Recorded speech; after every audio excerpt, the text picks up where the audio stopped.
Okay, hello everybody.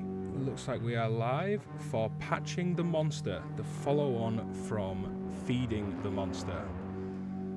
Chris, Kim, how are you? I can see the case is full, Chris. Do you want to, Yeah. what have you been up to since, other than finishing this off?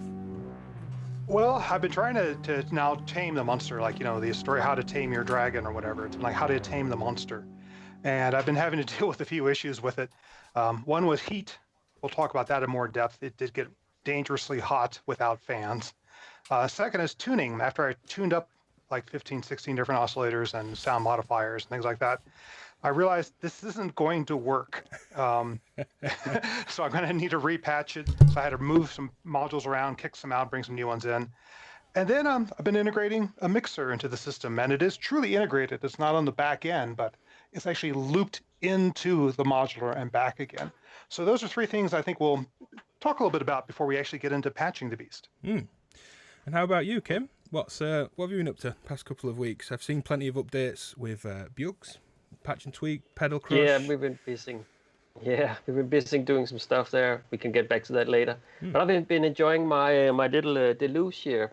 Oh, okay. And also I've been looking forward to this session with Chris and hear what he's been up to. So you mentioned heat there, Chris. What was it? How hot was it getting? Was it getting ridiculous? Well, the funny thing is we ended the last episode with me switching on the monster. It came up. I moved over to a chair sitting in front of it. I leaned back against it while we took questions for like a half hour. And I kept going, this is getting really warm behind me right now. It's starting to burn. How hot is it getting back here? So I ran a bunch of tests of how hot was it going to get with and without fans. Now, I do have a lot of ventilation holes in the beast. I've got holes underneath the leading edge, behind the top edge, and underneath all the power supplies. And I was curious to see if it would cool itself just with a natural chimney effect of pulling in cold air from the bottom and hot air exiting on the top. And after about an hour, the chimney effect did set up to where the leading edge was room temperature, but the top was getting near about 100 degrees Fahrenheit or about 38, 39 degrees Celsius. And it kept getting hotter. And I talked to a few engineers, how hot do you think it should be inside there? And they said, well, you really want to stay under about 90 degrees Fahrenheit or about 32 degrees Celsius. And I was way over that. And also, one of the discussions we had during the filters episode, people talked about some of their wasp filters dying and a particular chip dying because it was getting hot. I said, okay, let's make it a priority to keep the monster a bit cooler. Yeah. So I have a couple 120 centimeter fans attached to either side down low right next to the power supplies. And I did some tests with just them running low, sucking air out and pulling air in through the top, bottom, and underneath the power supplies. And that worked really well. The top and bottom now only get a degree or two warmer than the room. The middle of the case still gets 4 or 5 degrees warmer than the room because it was the furthest away from any vents. So I've left some holes in the middle, and I've been playing around with different vent panels now to cover those holes in the middle. This was made by my friend Jim Coker at 512. He has a 3D printer. He's been playing around with 3D printing little pod modular cases. And I said, well, could you do some panels for me while you're at it? And this is a prototype he's come up with. And so I'm really happy now that I'm keeping the beast just a couple degrees warmer than room temperature, so everything should be happy, shouldn't have chips blowing, oscillator should be stable, things like that. It's funny you mentioned the wasp, and of course you can see its yellow knobs poking out even on the kind of shot that we've got set up now. I just put one back in the case. Had one a long time ago, lent it out to a friend that was like, hey, I really want it. I was just like, yeah, keep hold of it, it's fine. And haven't had one for years, and just put one back in the case a couple of days ago. A fun little filter, kind of flavour that I've missed for a while. It has a distinct sound. I was having a lot of fun just taking some of the demo patches I was making for this weekend and just serially patching through different filters and being quite surprised at the differences between them. And the wasp, you go, oh, it's another 2-pole filter with a little more distortion, right? No, it has a very different character. Yeah, a nice point to say to everyone, we are monitoring the live chat. Kim and I will be keeping a good kind of eye on the chat as we go through the stream. Chris possibly a little bit, but as Chris steps away to the case and we zoom into some examples, That'll be a little bit trickier, but we're here for fielding any potential questions. I wonder if we've had any so far. You seen any questions, Kim? Just initial things to kick us off? Yeah, there's been quite a few. For those who are new to the chat, very early on there was a question about how many of Chris's filters are DC coupled, for example. That's right from the beginning. Yeah, and that's a good question. I don't actually know. I could run tests on them. I have been told as a general rule, you should not expect the dopers to be DC coupled.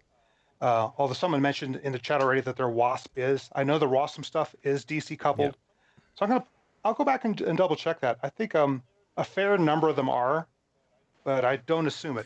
But a lot of them do tune down low enough to be a really good slew effect.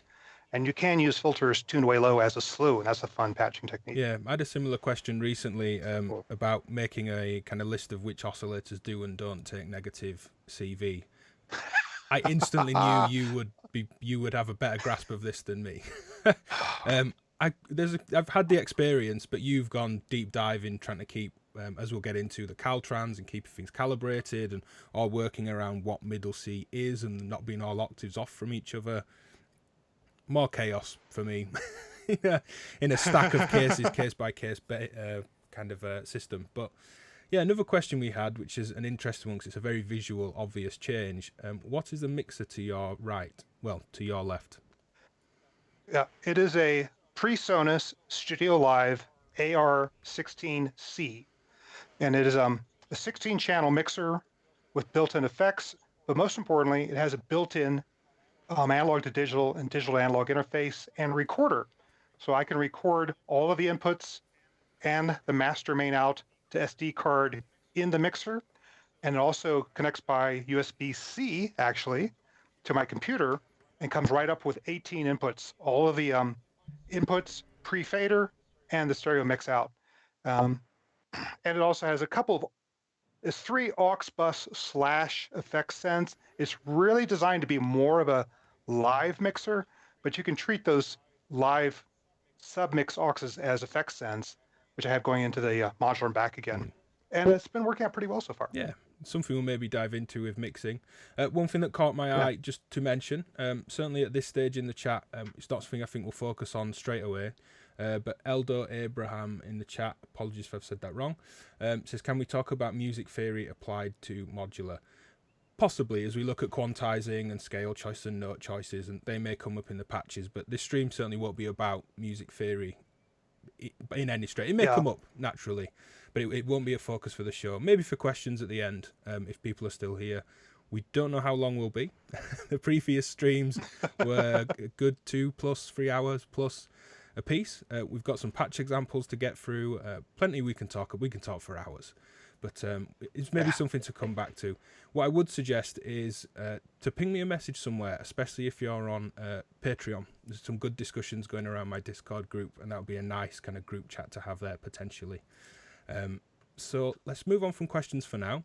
This is a continuation for anyone that's new to these of Feeding the Monster, which were 4 live streams that we did based around an initial idea from Chris of, hey, do you think people would want to watch me fill this massive case? And I was kind of like, I would, but I'm not entirely sure that it's kind of ambient streaming, isn't it? It's almost like checking in on the ducks across the lake and just seeing all right, cool, he's got a row in.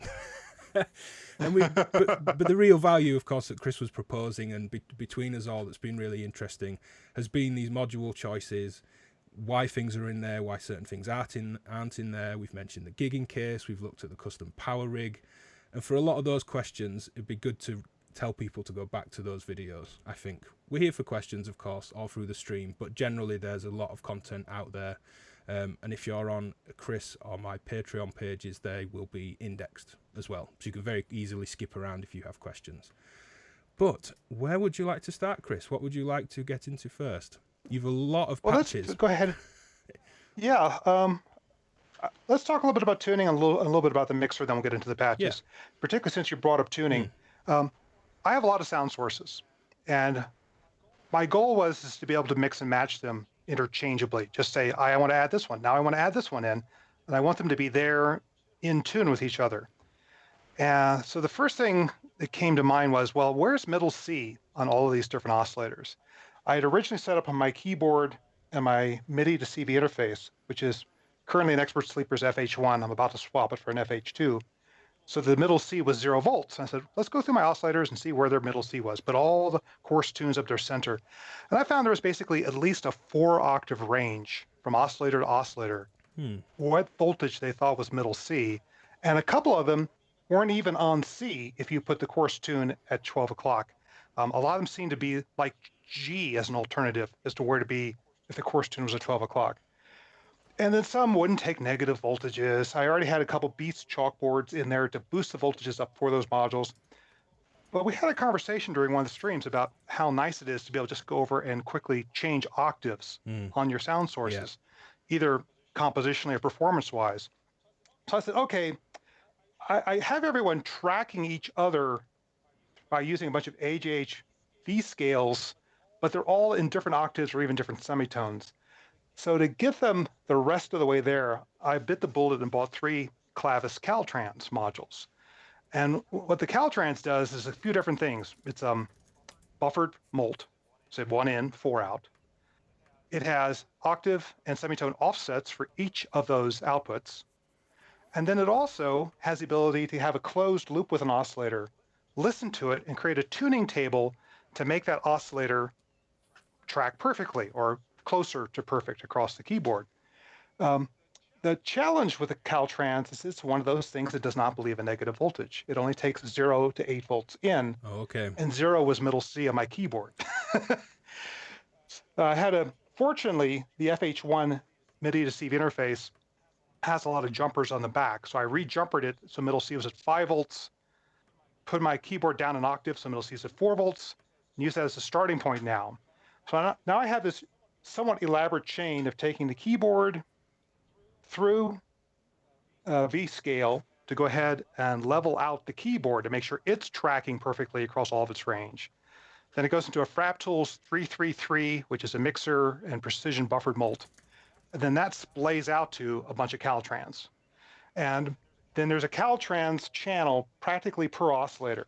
You cannot really use the Caltrans with pluck-based oscillators like rings or the 2HP pluck because it wants a steady tone. It does not want a decaying sound. So those are driven straight from the V scales. And I ran out of channels. So I had one more oscillator just driven straight from the V scale. Yeah. But otherwise, I've got them all now set up on Caltrans where I can just go over and change octaves up and down, semitones up and down. There's a few idiosyncrasies. Caltrans is very picky about what waveform it wants to get in to tune to. The manual says sine or square. Square wave works much better. Yeah. Particularly with wavetable oscillators, which didn't have a clean waveform for it to sync to. I was actually feeding them through the saturation circuit in the Bastel timbre to turn it into a square wave, and then loop that back into Caltrans so they could go ahead and follow it. And there was still like one oscillator, the 4MS spherical wavetable navigator. I just could not make it and Caltrans talk to each other in a nice fashion. So it's got its own feed, but it has semitone and octave knobs on its front panel, so that makes it very easy to retune. But so you could use these with rings and pluck and percussive bass voices, but just not the feedback tuning mechanism. You could still be offsetting, octave controlling, and everything else. Yeah, so what I did is for those, particularly since I actually ran out of Caltrans channels, I only have 12 channels of Caltrans, and I have 16 sound sources. Is I went ahead and got a Beast chalkboard that I freed up and put that in front of the pluck-based sound module so I could do octave shifting. And that's one of the tricks you'll hear in a couple of the demos that I do with the pluck-based sounds. I really like the Beast chalkboard. But it was a lot of work, but yeah, I know you're a big fan. But that's got me thinking when we talked about the Beast chalkboard and the ability to quickly change octaves. I said, yeah, it'd be nice to be able to do that for all my sound sources. So that's why I went with Caltrans and everybody. Yeah. I think we lost you when you came back there, Chris. People in the chat, again, we are monitoring. If anything goes strange or weird, there's probably a lot of streaming, a lot of bandwidth being used everywhere. Do just at Kim or at DivKid so we see it. You're welcome to tell us. Hopefully it's not like the very first stream we did that was a little bit more disastrous on the tech front for a little while. But again, that's time-stamped. If you go back to the start of these series and you turn it on and you think, God, what's happening? Someone said it was amazing sample fodder. So at least we've provided you with 9 minutes of audio to chop up and plunderphonic your way through. But it's all time-stamped if you want to go back. Should we start with a patch? And then move into... Yeah, if you want to, we can start with the patch. And it actually uses some of the octave switching that I was talking about, both on the Clavis Caltrans and on the Beast chalkboard. So let me set up Carp, the first music example we're going to play with. And what Carp grew out of is I said, okay, I have rings, I have 2 HP pluck. Do I need 2 plucked resonator type modules, or can I get by with just one of them? So I started playing around with both of them being driven by an arpeggio, and I found that, yeah, I could use them both compositionally because they can make them sound different. So then I started adding in more stuff like, well, I've got a fun arpeggiator on the core keyboard I was talking about, so I can make some interesting rhythms. We talked a little bit about music theory. One of the things you'll hear in a couple of my demos is I like splitting up the timing from the notes. So rather than having a note set to a particular duration, I like the durations to travel in relationships to the notes and create these interesting cycling patterns. And then for the fun of it, then I also wrapped in some other modules. I brought in the Batalure to bring a bass line, played around with velocity, and then I went ahead and looped everything through the mixer, then back into the modular for a happy nerding FX aid for a nice angelic choir sort of reverb on top of everything, particularly when the high pluck comes in. And there's other tricks going on too, like some random modulation. We'll break it down, but that kind of sets up what you're going to be hearing in this first demo. It's all one arpeggio driving ultimately 4 sound sources. Yeah, so that patch is set up for us to dig into, to ask questions, but we do have a much higher quality recorded version. So let's check that out now. Oh, Wrong one. Yeah, I can't see them on OBS. They're black. Let's try again. Oh, that's changed as well. Give me one moment. Right. We'll just take a second. I think changing the source... Should we take a question in the meantime? Yeah. If you've got a question, Chris? Go for it. Yeah. Yeah, Chris. Ed, he asks about if you need to buffer signals to make them work. For pitch, definitely. Definitely with an asterisk. A definite maybe. You should assume that any time you split a pitch signal, it should be through a buffered multiple. Because it's some oscillators, all too many oscillators, have this problem with not having a high enough impedance on the input. And if you hook 2 of them to the same source, they drag down the voltage and they cause stuff to go out of tune. And that's what a buffered mult saves you from. Some modules are designed well, so the input looks like a really, really, really high resistive source, so they don't pull down the voltage. But a lot of modules are based on this pseudo standard that came out of the 70s of what an input impedance should be, what an output impedance should be. And it actually doesn't work very well for patching together pitches in particular. So I use buffered mults all the time for my pitch. Triggers, you can get by with just splitting them passively until it stops working. Yeah. Quite often, if I drive 3 or 4 or 5 sources, one of them will stop seeing the trigger because it's pulling down the signal too much. So in that case, then I'll use a buffered mult for those. Yeah. I would say, not to counter what you said at all, Chris, there, that you can just passively split pitch if it's no problem. If it works, yeah, go for it. Yeah. I find myself, it's just 2 oscillators and I'm just playing around and I'm maybe not going to cross a very wide range where a couple of cents flat per octave doesn't stack up too much. A stacking cable is fine for 2 oscillators a lot of the time, but it's a case of it's either right or it's not. And I think our tolerances and hearing for what is too flat and what isn't are all variable. But yeah, I would totally agree. If it's pitch, low pitches, you're not going to hear it. Higher pitches, you're going to hear it more. Yep. And a lot of it's based on just individual oscillator design. I have a video up on the Learning Modular website where I take just a Moog Mother 32 and split it off to one other oscillator, and you could just hear it detune. It goes flat. Other ones, you won't hear it at all. So if it works, you're good. If it doesn't work, that's when you need to go for the buffered mult. Okay, I was going to say take a drink for the streaming problem bingo, but I don't think we're going to run in Touchwood too many problems. But I found another OBS quirk. But quirk squashed. I was wondering if you still haven't found the right video yet, have you? No, I have. I found it while we were doing the question. What the quirk was, for anyone curious, when you change a source file, that seems to change because I duplicated the scenes and changed their settings. It passes right through every different scene that we have then. And for anyone curious, this is a scene that you're looking at. This is another scene. We have several scenes, and what seems to have happened is it's copied a video file setting across them all. But okay, because I'm looking in your sources, Ben, and the name's wrong. It's supposed to be carp. Yeah, name is right, but the file is carp vo3. It's correct. Yeah, Okay. Yeah. So, Okay. yeah, someone, you can call me names in the chat if this isn't the right one, but I'm confident.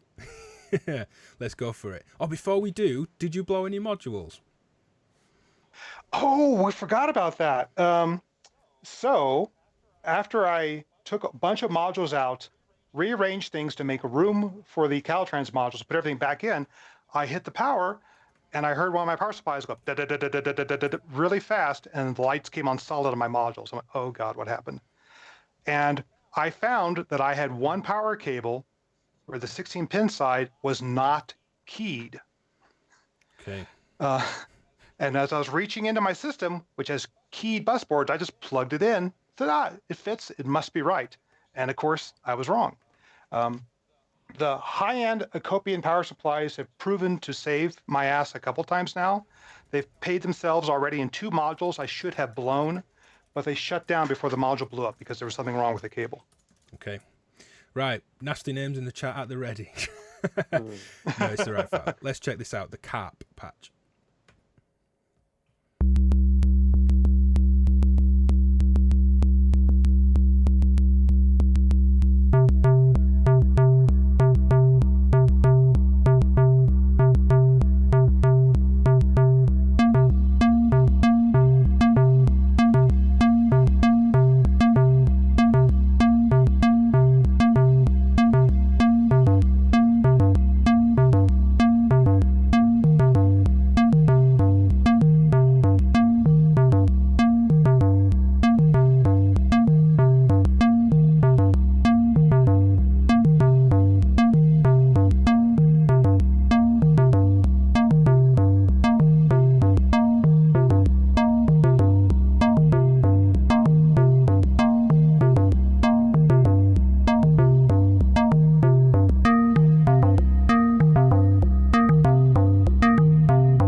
lovely patch. Really lovely patch. Thank you. And the chat That was fun definitely to do. liked it too.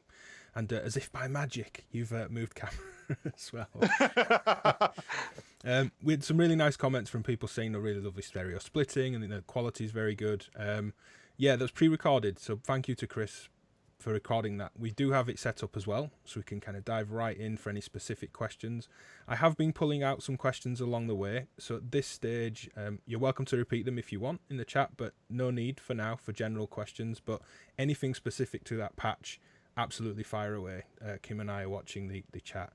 But what's the kind of starting point for a patch like this, Chris? I'd like to know your mindset before we dive into specific modules. What's the intention going in to this kind of musical patch? Well, like I said, the attention was not musical. It was originally like, I want to see, do I need two different pluck modules or not? What's the best way to find out? Well, let's try them in a musical case and see if the sounds diverge enough. And as I mentioned in previous episodes, one of the things I like about the Korg keyboard that I'm using as my controller is it has a very slick arpeggiator with different sort of patterns to it. So it has its own rhythmic pattern of how many notes it's going to trigger with rests and pauses and holds that are not related to what notes I'm actually holding down on the keyboard. So I said, let's make a cute little just cycling arpeggio and start comparing the rings with its own built-in sound generator, not external processing like I normally use it, with the 2 HP pluck, which is a simple card plus strong plucked string algorithm. And playing around with them, I found they did diverge enough in sound, but then I started jamming with a little bit and went, oh, I could really take them to different territories, go ahead and use the struck metal algorithm on rings, get it to be very enharmonic, so it wasn't a clean plucked string sound, put it into a different octave, then started having some real fun with having the rings in stereo bouncing back and forth in the channels. And then, okay, now how can I make pluck do something interesting? So I have a random signal source generator down here, the Hypester, one of Ian Fritz's chaos generators, that's changing the parameters on pluck to make it brighter or more damped, longer sustain, shorter sustain, but then also to move the stereo panning around to create some motion to it against the ping-ponging effect that Rings was giving. And I was just really enjoying how those two were interacting. I just played with that one night and had a lot of fun with it. And I came back the next day and said, I'm a bass player. It needs a bass line. So I started looking at the analog oscillators I have in the top row and said, let's give some contrast to these clean digital pluck sounds and get a more earthy analog sound out of it. So I started playing around with a couple different oscillators, Birdkid's the Battledore. It was a little high element brought in from the audio frequency generator from Livewire, and started playing with some games. And then it's just a matter of like pushing it further. Okay, that's nice. I've listened to it for 4 measures on board. How do I make it more interesting? Started introducing velocity to change some cutoffs. And I just keep evolving with it. Like, I like that. Now I'm bored. How do I make it interesting again? And just keep adding elements so that it evolves on itself rather than me going, okay, I've got the idea. You can turn it off now. How long typically would you last with a patch like that? This kind of, oh, I'm bored. Let's change it. Let's add to it. How far would this go? How many sessions would you do that before pulling it? Maybe 2, maybe 3. Yeah. I mean, this is still in here from Wednesday. And that was actually the first piece of music that I made with a Monster. That's how long I've been battling the tuning issues, the heating issues, integrating the mixer, things like that. Wednesday night was the first time I went, oh, this is something I like. I have made music with this machine at long last. So it's stayed in here so I could demo it today, but also it's been a fun thing just to go back to and play around with. Yeah. A couple of related questions before we kind of dive through the patch specifically. Well, one about a specific module from Magna in the live chat. Why did you choose the one surge filter rather than the other? I didn't. I have both. I have a surge variable Q and a variable slope, both in the machine over here. In this patch, I think, I mean, is just one of them patched up? Oh, in this particular patch. So for me, the variable Q is a lovely resonant squelchy filter. So if I want like clean acid, the variable Q filter is great. If I want pinged percussion, variable Q is great. In this case, I actually started this patch going through a much dirtier sounding filter. I was using the Dope transistor filter, which has this real industrial grunge heavy sort of sound to it. And I thought this isn't blending in very well with the nice clean digital tones. I mean, normally I like contrast, but it sounded like two musicians who were not listening to each other. So after going through the filters a bit, I settled on the variable slope, which is a very clean, sweet sounding filter with some subtle tonal variations. I said, yeah, that's giving me a nice, clean sound that complements what's happening with the two digital modules. Yeah. Another question we had, maybe, and hello to Ackroyd in the chat. Hello either way, but bonus hello. If you were in the stream with Heimbach and Constantine and myself last night, we did talk about temperament and microtonality a little bit. Their question was, is this equally tempered? Yes. There we go. Yeah, not just in tone, just equally tempered. Yeah. And I actually pushed the detuning a little bit. Rings has a series of so-called structure settings. Typically, as you go up more clockwise, it gets more high in pitch and pure in pitch, being just a few harmonics. As you tend to go left on structure, it tends to get both lower in the tuning of the filters, but also a bit more enharmonic. A little bit more like a squared off metal plate instead of a very nice tine on a xylophone, etc. So I purposely kind of pushed the lower octaves on rings to get enharmonic, to give me some contrast to the purity of the pluck sound from the 2 HP module. And then also on the high oscillators, you can hopefully you heard it on the example, I did purposely tune the triangle high element from the audio frequency generator sharp several cents to get a nice little chorusing sound out of it, rather than being just a tonal complement to the Bird's Kid oscillator. Yeah. It's a really interesting point. It's a nice point last night raised, and not to sidestep too much, talking about performing in stereo or mono, and Heimbach said it's something he likes to play with live. And I don't think I've ever really gone into a performance thinking, here's a really open, wide stereo section, and then this middle bit is just going to hit you in mono for 10 minutes before we then kind of expanse out again.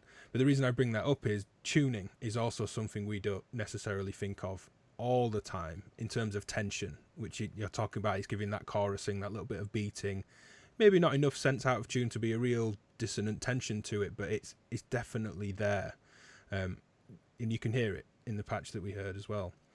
A lot of composition, and this is a little bit of a music theory thing, although I only play a musician on TV. I don't have as much music theory background as Ben does. It is about building tension and releasing tension, going astray, coming back and recapitulating a theme. And you can do that in more dimensions than just, the notes that you're playing. You can do it in stereo, you can do it in timbre, you can do it in detuning, etc. Yeah. Kim's already nicely answered what that was, but 7177 did say, what we're using to generate the triggers. It was very interesting rhythmically. Yeah, and we can go ahead and explore that a little bit if you like. There's an arpeggiator section on the Korg tactile keyboards that I particularly like, in that it gives many different rhythmic patterns rather than just eighths, quarters, 16th notes. And I find that fascinating to explore. Should we go into that briefly? You want to? A little bit? Yeah. Yeah, let's get a little bit of note going here. Go ahead and get my arpeggiator on. I'll just get one note going. Maybe a little bit lower. How's that level, Ben? A little tiny bit less synth, I think. People in the chat let us know if that's right or wrong. But so I'll go ahead and grab the camera so you can see shaky cam what's going on here. There we go.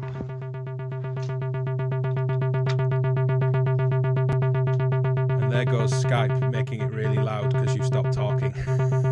That's really funny. You're still clear. So the default is just these little notes, but then you can go ahead and say, let's go from 16ths to eighths, quarters, halves, wholes, but then starts introducing some patterns. A little galloping pattern there, including different sustain levels. So I am using an ADSR on the filter to go ahead and hold open the filter when this is giving me a longer note duration. But then as I go up, it gets into more interesting patterns. I think that's such an important thing, talking about the idea of tension and release in music. When people get into that mindset of, you don't need ADSRs, you just need an AD, a rise and a fall in modular. I think a lot of the time it's totally fine, but note length and sustain is such a big thing to just not have at all. in a system. And it's nice to know that right at the core with the Korg keyboard, that your arpeggiation is actually taking that into account to give you... Yeah, you can hear it right there. Where you get a muted note and a sustained note, just like pedal on a piano, muting guitar strings. Why don't we use those techniques on the synthesizer as well? Yeah. So this would require like 2, 3, 4 modules to pull off without the keyboard, right? Yeah, well, it's just right now just driving a standard synth voice. Now, what I like about this, go ahead. Yeah, you mean you have, for example, the probability skipper. That would be just running a clock into that and using different variations.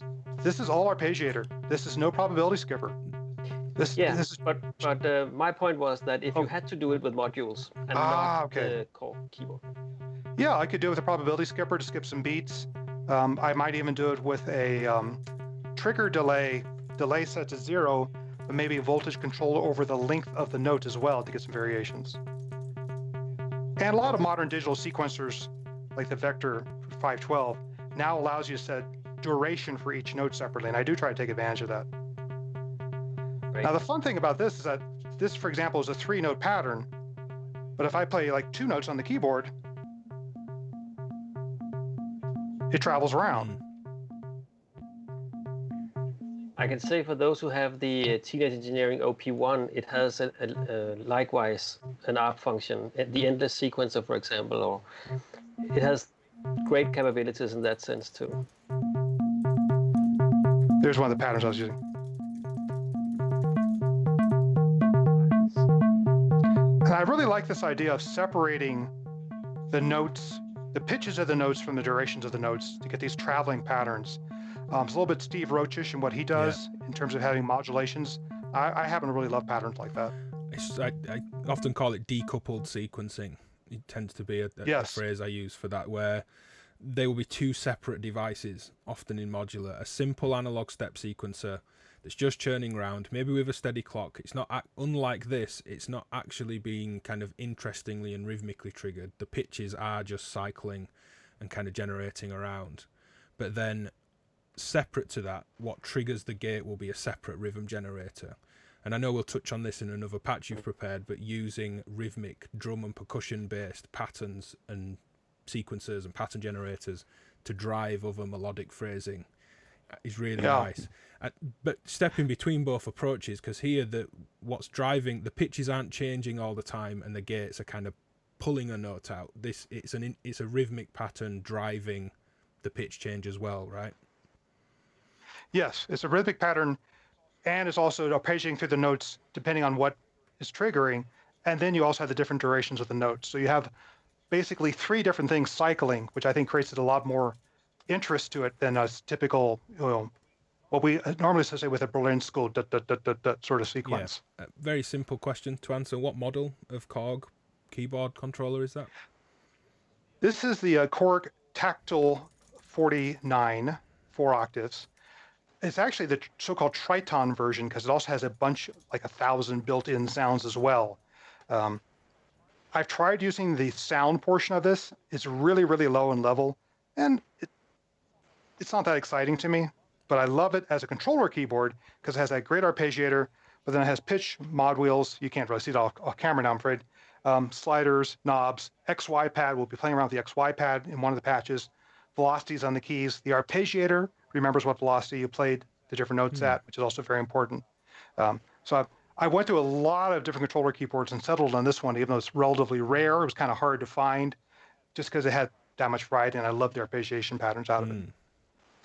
So Chris, I want to ask you, you're not one of those who kind of abandon the keyboard just because you have a modular. But some people do. Well, that's the funny thing is that I have a couple of different personalities. When I go out and play as a supporting person playing with other people, I pigeonhole myself down to doing percussion. Like, I am your drummer. You deal with the tonal stuff. I won't step on your toes. I'll do ambiances and percussion stuff on top of that. But when I'm home by myself, composing my own pieces, then yes, the keyboard, coming up with patterns, interesting chords, that is a large part of what I do when I'm composing my own music. So it starts with this keyboard. Great. It then breaks out into your system of splitting pitch, the Caltrans, all the oscillators working nicely. How is this how are the separate sound sources brought together in the patch? Are they all mixed into one filter? Do they all have full, more articulate voices that are being mixed together later on? Maybe kind of run us through each one. Yeah. I'll go in reverse order because I want to focus on the analog voice. Yeah. That has the most going on. Pluck 2HP is going to its own channel on a Happy Nerding pan mix. Pluck is a monophonic, so I have a slowly changing random voltage patched to the pan CV on the Happy Nerding to go ahead and make Pluck wander around the stereo field. Rings is also very much a self-contained voice. You can run it through other things, of course. But I have it coming out in stereo, the odd, even, left, right, to a stereo input on the Happy Nerding pan mix, and then just let that go ahead and go out ping-ponging between the two channels. And then I have a third voice, the analog voice, which is actually a chain of two oscillators, submix, filter, VCA, into a third channel of the Happy Nerding pan mix, and that is getting a separate slow pan CV to move it around as well. So that's kind of, Pluck section. How much thought goes into the polyphonic overlap that those modules have, where they will continue to ring polyphonically like a plucked string? Of course, they're monophonic, as you say, but both the 2HP pluck and rings, with a long enough decay, will, sustain over each other. Yeah, that's the nice thing, is rings has a mode where it's 1, 2, or 4 voices where they can ring over each other. And pluck, I don't know how many voices in, but actually it's quite a few. So if I'll go ahead and bring them up separately in the mix so you can hear how they ring out. Like obviously the monophonic voice is just, well, let's get the arpeggiator back on. It's just switching monophonically between the two. Yeah. But if I go ahead and pull that out and bring up rings, there's actually 4 voices and they are ringing out over each other. So there's a little bit of the overlapping notes. So I do have to be careful with how I structure the chord that I'm playing on the arpeggiator, so when the notes do ring out, they overlap okay. But still, this is a fast enough pattern that they're cutting off the notes on rings. Yeah. However, pluck has pretty high polyphony,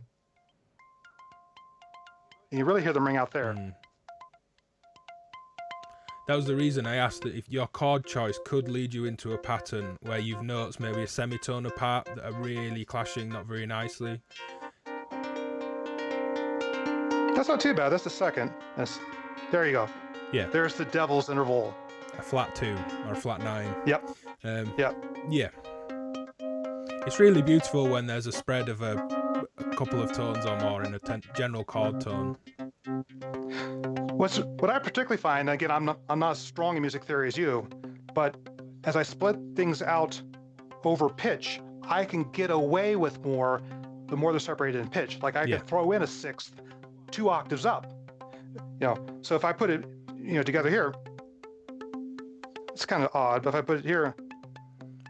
Yeah, it's that idea that with enough distance, any note will harmonize with any other notes. Yeah. You can make any 2 notes work. And it's often that it's about the distance, as you say. Yeah, I mean, let's go minor second, but a couple octaves apart. Clear tension, but not a semitone apart. Yeah. It's all about contrast. Yeah. It's slightly horror soundtrack when they are really close, though. It's like a fast rings version of Jaws. Bouncing a semitone apart from each other. But that's interesting, though. I wondered how much of that was taken into account with... A lot of it was taken into account. I was very careful of the notes that I select to make sure that if I was hitting all the notes at the same time, they'd form a nice chord to listen to. But then allow them to ring out over each other because of the polyphony and rings and pluck, so that there's motion, but there's this general tonal haze you got out of the sound. Yeah. And particularly when then I put it through a long reverb with a phase shifter in front of it, and then you just had this angelic cloud come out of the whole thing, because it's all a consonant chord if it was played at the same time. Yeah, it reminds me of, there's a great video of I think it's called something like when you play a wrong note into a high feedback delay. It's a great just kind of quick meme video type thing. And just like infinite hold on this delay, and it's just great. I'll have to dig that up and maybe throw it in the chat later. It's interesting to hear these voices mixed together. Rings and pluck very obviously goes together. Being capital strong bass, the modal stuff works well with the string-like stuff, but they don't necessarily, obviously, I think, tell the user you should mix me together, the analog bass sound and the pluck. It was a recent discussion in my Patreon Discord group, like how often do you layer things, either full voices across multiple takes, or if you have here in a bigger patch, or just how many times do you kind of stack different sound sources down the same paraphonic chain, if you like, that, you know, mixing before the filtering and VCAs. But they really blend really well in that patch. Yeah. And I think a lot of that is down to how well you've got that system fine-tuned.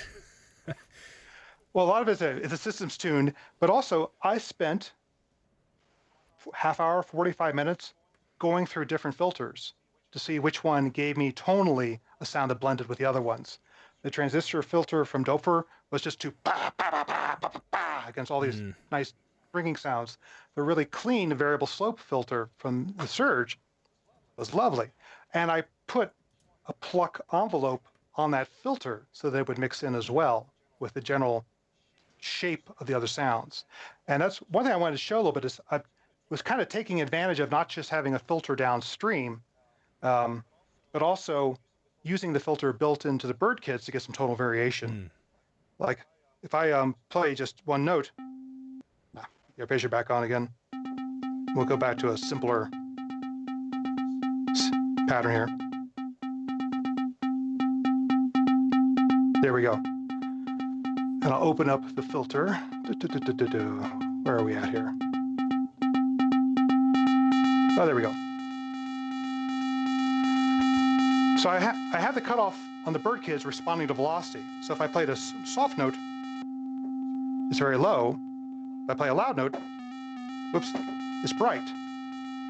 So I could go ahead and vary notes by playing one soft note and then a high velocity note to get a tonal variation between the individual notes. So I could play with like a low velocity note, a medium velocity note, very low velocity, then maybe a much higher velocity. So the bird kid's filter responding to velocity is giving me a different tone on every one of those notes. Yeah, we did. Normally it'd just be like this. Yes. But with velocity going to the cutoff, it gives me that sound. We did have a comment earlier about, I don't think they were being rude, but they were more interested in running these things from a modular system as opposed to the chord controller. So a way you could maybe do this, if that's somebody's thinking that I don't have this chord keyboard and maybe don't want to look into one, you could be using a clock divider to do that if the rhythm, well, if not necessarily if the rhythm was steady. That pattern you had there, every third note was the most kind of attacky and bright. So it could be clock dividing down a signal. I think it'd be more interesting to have a trigger pattern generator and decide what the pattern of your notes and holds are with that. And then have that drive, say, a simple 4 or 8-step sequencer. And that's how you could replicate what I was doing here, is choose a pattern of holds and rests, and then have that juxtaposed against the length of the note sequence. Yeah, there's a much more integrated way to do it. It's really nice. But I like this idea of, we often talk about dynamic modulation, dynamic amplitude control, dynamics in a traditional music sense of just loud and quiet. And my patches recently that have done that have all been about they've all been about VCAs and low pass gates and having your main envelope and something else. That may be velocity from a keyboard or a sequencer that gives a specific velocity, but it can be anything. Could be any stepped sequence and the kind of envelope shaping. It's nice to see it applied to the filtering. So right at the core of that patch on the bird kid's voice, it's about how bright and soft this is. And then you will think about overall tone and shape further downstream in the patch. In this case, I layered it then with the audio frequency generator to give me a steady tone that kind of juxtapose against that. So, whoops. So let's bring up the audio frequency generator in the mix. We set a triangle. I can go ahead and swap around different octaves.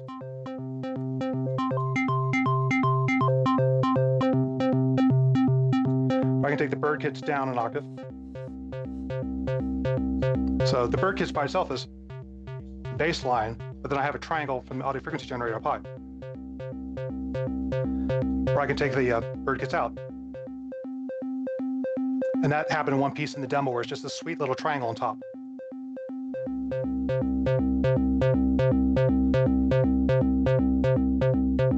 And then lower my filter cutoff to let the plucked envelope come in.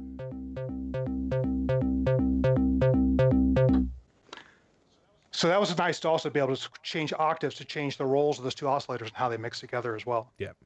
Just very quickly to mention, I'll pull it up on screen at the same time, the modular grid link. Kim has posted it a few times in the chat. I've just posted it again there. There was just a question, general question from Marky Zeno asking people what modules do other people that are here have that we've seen so far in this case. So if anyone wants to look around, the link is there right in the chat if you want to grab that. So thinking of pulling all this together, you're mixing in the analog section itself has these two voices, the upper triangle and the bird kids. How much of this mixes down? Are all these voices separate on your mixer? If you're going to record this patch, you're happy, this is a particular song, piece of music you're working on, are you breaking all these elements out? Or are you committing to pluck, rings, analog section into a channel, be that mono, well, stereo because there's panning involved? Yeah. What goes on next, effectively? For the sake of today, I'm doing a lot of sub-mixing inside the modular because I wanted to just be able to pull up groups of voices on one fader over my main mixer. However, the reason I got this particular mixer, the PreSonus, is because it had the ability to digitize and record every single input. So what I would normally do is split out the analog voice, do the panning and the modular on the pluck, bring it in as a stereo pair to the PreSonus, take the stereo output of rings, bring it onto another stereo pair on the PreSonus, and record all of those channels separately so I could go ahead and play around with the mix later on.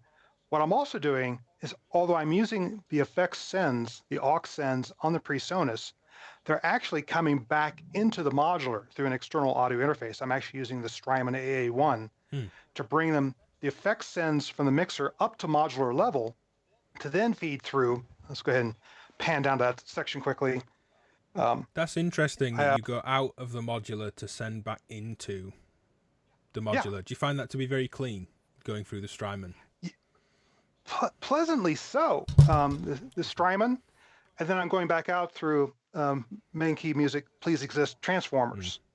And so I'm taking two stereo outputs from my effects through please exist and bringing them back on two stereo pairs on the mixer to blend in the effects, chain the effects if I want to, EQ the effects, which I like to do, maybe add some bass rumble to the reverb, and then record them on their own separate tracks so I can mix the depth of the effects later on. Yeah. I find that essential to how I work, to pull all these things out.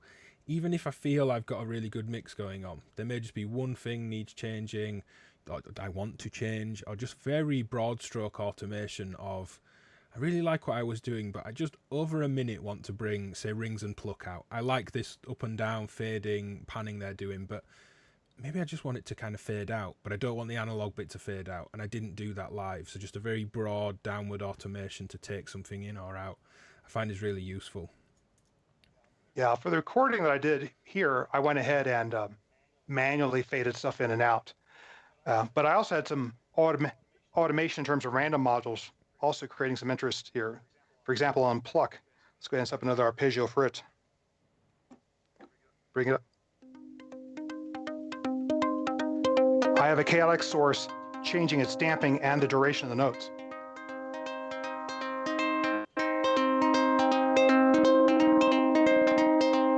Right now it's very slow evolution. I could speed it up.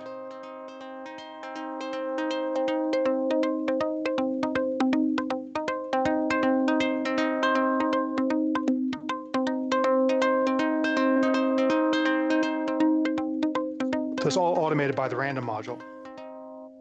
And that's not, that random module isn't doing any other modulation through that. It's just for the pluck voice. It's for the pluck voice, but it's also doing a little bit of modulation to the position on rings to make it a little bit more or less inharmonic. Let's see whether or not that's going to be obvious over Skype or not.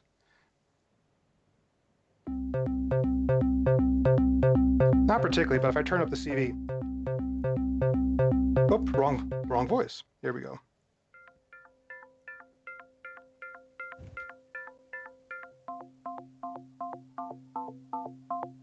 You hear it kind of go detune and back in again there.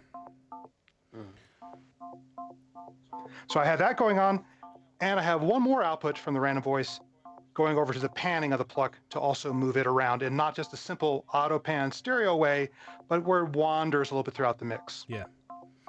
This sounds like how I think you work, Kim, in that separate voices, because you're very ambient in your kind of artistic practice and your music, that different voices ebb and flow and push and pull separate to each other. There's no sense of I have one LFO and everything is drifting together, right? Are you using lots of modulation for separate parts of your patches? Yeah, and I like it to not be synced actually. So it's and but it's the same like Chris does. Timbral variation I think is key, but I'm trying to stay out of plucky notes for some of the ambient stuff. But when they come in, I like them to be able to have those kind of variations too. I think it's definitely key, as Chris says, keeping things interesting. Though it's ambient, you don't want people to fall asleep right away. No. So I think it was Brian Eno, as most of these kind of quotes are, but there was a general quote on ambient about you don't want anyone to notice it, but when they do, you want them to pay attention. When they're in, there needs to be something to keep them in, and it's a hard line to kind of walk along, I find, of how do I almost not audibly command attention, but how much do you give for interest? Now, of course, that's not the kind of patch you've got going here, but in drones and long form and more spacious, minimal kind of forms of patching, it's a real kind of balancing act. And I think the modulation, you're both right, that's where that becomes really important.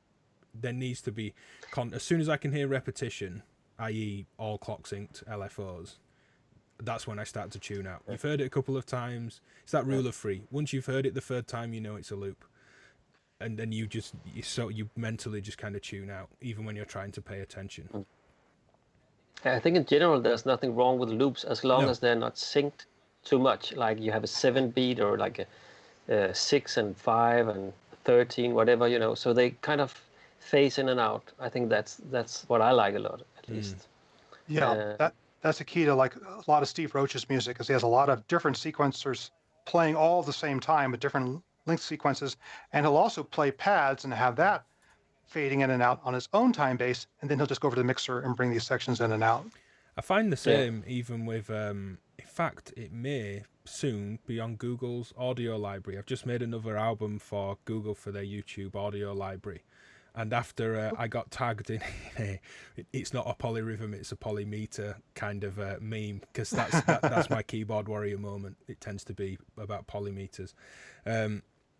A polyrhythmic, I called it polyrhythmic juggling, kind of techno track. And there's very little to it, but because all these loops are 7/16 notes or 9/16 notes or 11, they don't repeat once in the track. There isn't a point where it's like, right, on bar 80, they all hit the one again together. And there's lots of tonal variation that shifts as well, but you're right that it could be synced if they're just not to the same start point. It's not just 4 beats every time or 8 beats every time. And of course, working them off each other is really rewarding, I find, as well. I like ramp waves over a period of bars. So maybe every 4 bars, there's this sense of growth and pullback and growth and pullback. Yeah. And that's in time with my sequencing. But the modulation around that, the brightness of the reverb, the pulse width of the thing, the wavetable, and other parameters that are going on need to keep shifting for my ear for anything that lasts long form.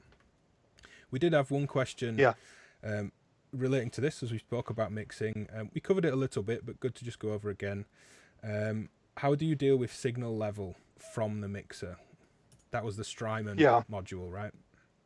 I have a couple different modules to bring the mixer up to modular level. I'm using the Strymon AA1. I briefly had in here the equivalent ADDAC module, but they have different gain structures to them. The Strymon changes things by about 18 dB, and the ADDAC changes things by about 28 dB. And that was too big of a change that the ADDAC was to interface these two, because I'm running a lot of stuff at line level, coming up to modular level. So that much gain from the mixer going into the modular was clipping everything. So I swapped it out and put the Strymon in because it has less gain, because I'm bringing +4 out of the mixer through the Strymon, bringing it up to modular. And that's working pretty well. It can drive everything very hot. And then to come back down to the mixer level, I have a main key please exist, which is a set of 4 audio transformers that have a 100-to-1 ratio on them. And they then bring the modular level back down to the +4 level that the mixer is happy with. And then I can keep things at pretty normal places on all the faders. I don't have to take into account, oh, that's the modular, keep that fader down to the bottom 1/4 of its feet or anything like that. Yeah. Another mixing type question. Again, just watching the live chat. Mark Zeno again. Hey, Mark. Loving the Fractals mixing section that you've got going. Is interested to know how you're utilizing all those functions, the sends, their returns. Yeah, you have the Fractals kind of mixing section down at the bottom. Yeah, that's an interesting question that has not been answered yet in the system. Is I wanted to see, am I going to be doing my effects sends from the external mixer, or do I want to do them in subgroups inside the modular? And I think that's something I'm going to learn over the next few months of composing and playing with this instrument, is which way I prefer. And that was one of the reasons that I brought all the effects into the modular, so that whether I'm using the mixing board or I'm using the Frap CGM system, they have access to the same effects. Now let's see which way I'm more comfortable mixing things together and doing effect sends. I have a feeling that as time goes on, I might take advantage of subgrouping with the CGM system and have each one do its own little balance of particular effects, then send that as a premix off to be recorded. But if you asked me today, I'm actually not using the send functions of the CGM right now. Yeah. I've been learning to do it with the mixer, and so far I'm happy with it. Now, the nice thing about the CGM is that it has tons of voltage control. So I can do voltage control panning, voltage controlled levels. It has mute buttons. It has headphone monitoring buttons, solo buttons. You know, back when I thought I was going to be doing all my mixing inside the modular, the CGM system was definitely the way to go. In terms of incredible flexibility and incredible fidelity. But now that I'm doing mixing outside, I maybe don't need all the bells and whistles that the CGM has, although I'm really enjoying the mute buttons and the beautiful sound quality it has. Yeah. So, sorry, Chris, Kim, go on. No, it's just commenting because it sounds like that's the eternal, discussion about having mixing in the case or outside the case. But I like, Chris, that you also have all these mixers placed here and there in the system, right? You have a few mixers that to kind of do these sub mixes, and that seems like a crucial, or an important thing to bringing things in and out too. Yeah, it's very important. Like the central module in this case is a low gain submix, 4 sets of 3-input mixers that can be gained together. And particularly when I'm mixing together multiple oscillators or different filter combinations, I'm blending dynamically with what's happening here. You saw me doing a little bit of it during the first piece. The second piece is out of camera by bringing pieces in and out, oscillators in and out, and suboctave dividers in and out using that submixer. But then I also have submixing sections down here for gathering together the voices. So yeah, I'm definitely doing a lot of submixing. I have a live sound background, so I'm kind of used to ganging things together in groups and controlling things that way. So yeah. Great. So, question for you, Chris, as you are very much the one with the patching and the work to do.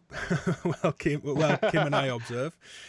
I've built up a little log of kind of backlog of non-related questions to these patches. Do you want to field some questions or move on to another patch and save these for later? Let's go ahead and field some questions and get that out of the way. I'm just trying to remember if there's anything I forgot to tell you about this one. I think I got everything out of my way on this particular patch. So yeah, let's go ahead and get some questions out of the way. Then we'll go into another demo that also focuses on some rhythmic tricks. Yeah, I will say at this point that Learning Modular Patreon supporters will get that patch video that we played earlier with some details and some rundown from Chris. So do go support. Yeah. we're all happy to do this here for free, but we've all got bills to pay, we've all got extra stuff we want to give you and ways to do this, and Patreon is a very good way of doing it. I'll post links in the chat in a moment for both of us on there. Early on, Frank Semi asked, hey Frank, if you're still around, he's been in so many streams recently, it's been really cool. He says, not trying to be a wise guy, but why did you actually close up the case totally? He said he's left a lot of the back of his case open for ventilation. That's a good idea. I'm not against it. The way that this case is built is the back is a solid piece of metal that wraps around. I've drilled a lot of holes in top leading edge, the bottom leading edge, and on the underside underneath the power supplies to add ventilation to the case that was not there eventually. The reason that this is closed up, one, it's full of modules. I'm constantly trying to find space to put another module in. But even the places where there are the occasional blanks, I'm clumsy. I drop things inside there. So the more I can do to stop me from doing something stupid, like dropping a nut down in there where there's 20 some odd amps of power supply right behind it, the better. So I've been looking for cool vented panels, and that's where these 3D printed ones came from. Yeah. Next question was Kevin Ewing saying, what do we think of Belgrade? Does it get to stay in the case, and does it take the spotlight away from anything? I think he was talking about when you said some filters are a bit kind of like they're pulling away from the rest of the layers in the patch. I think that's when that question was asked. Yeah, to be determined. I got Belgrade the week before this series started. I made a last-second decision to swap out an AGH stereo vintage filter, dual vintage filter, for the smaller Belgrade because I heard a lot of nice things about it. I like its ability to do 2 resonant peaks and stuff like that. I've not played with it yet. I do understand it has a strong character, so it's probably going to be more of a lead voice type of thing, or definitely a look at me type of sound. So there's definitely some filters that make things blend nicely into the background. The Rossum Evolution filter, the Surge dual variable sub filter, those blend things in very nicely, fine tonal control. Other things like the Dope transistor ladder, they're very much like in your face. So they're kind of like, rhythm guitar, lead guitar. Yeah, just something to not to answer right away because it will lead into the next patch. But Sean in the chat said, what are some of your favourite uses for Rene? We're going to see that in the next patch shortly. And I think there's been a little bit of chat in the live chat about pluck notes, long notes, when we were talking about ambient music and evolving timbres, that you can't really absorb the subtleties of evolving sounds when they're plucked through short envelopes. Another interesting side note that I remembered was Tice from Noisier, drum and bass, modern, hyper sound design. God, some of their stuff is amazing. Definitely check Noisier out if people haven't. Talks very much about pitch choices in music because they use such aggressive modern kind of bass sound design, and they say as soon as you move a semitone away, your ear is going to what the pitch is doing. It's trying to pull on a melody or a bass line. You're instantly taken into, there's a line here, there's a melody, there's a bass, there's a riff. So they're saying a lot of that really aggressive modern dubstep, bass house, all these kind of modern subgenres effectively. That's why you find almost like a lot of metal music, guitar lines that just move in semitone steps because it's not, the pitch won't detract from the kind of timbral evolution of what's going on. Yeah, you reminded me of a couple of things I wanted to bring up based on some Brian Eno theory. It's like he has a lot of good writings. There's a great interview at the end of his book called Visual Music, which covers a lot of topics, including generative music. And he said, one of the problems is you can get to the other extreme with ambient music, where if it never resolves, the brain can also get bored with that just as it can with something that's repetitive, because it says, I can't find a pattern here, I'm going away. So he's very much in the idea of resolving back to something. And that can be done timbrally, it can be done with a mix, or it can be done with your choice of notes. The other thing, an interesting psychological study I learned about a long time ago was how long between repetitions do you need to go before the brain no longer thinks it's periodic, it has a steady time. And that threshold is around 16 seconds or so. So you talked, Ben, about having long sweeps on the sawtooth or whatever. Once you get past a certain point and loop back around again, people don't necessarily pick it out as like, that's a repetitive loop. They just hear, there's those events again. but not necessarily that, oh yeah, it's just the same thing looping over and over again. Yeah. Maybe some quick answers on these ones. I have quite a lot, and questions will keep mounting because of a really lovely active live chat. What is being used to go from line level? We spoke about that a little bit, but line level in and out, what modules are you using? Just one more time. Yeah, principally using, okay, I'm overloaded on I/O modules right now because I think how I'm integrate the mixer and the modular is going to evolve, and I want to have enough modules in here to deal with that.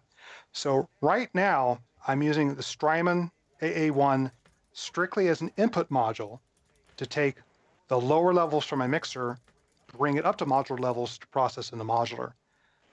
The Strymon also has a couple channels where I can go out that way as well. Mm-hmm.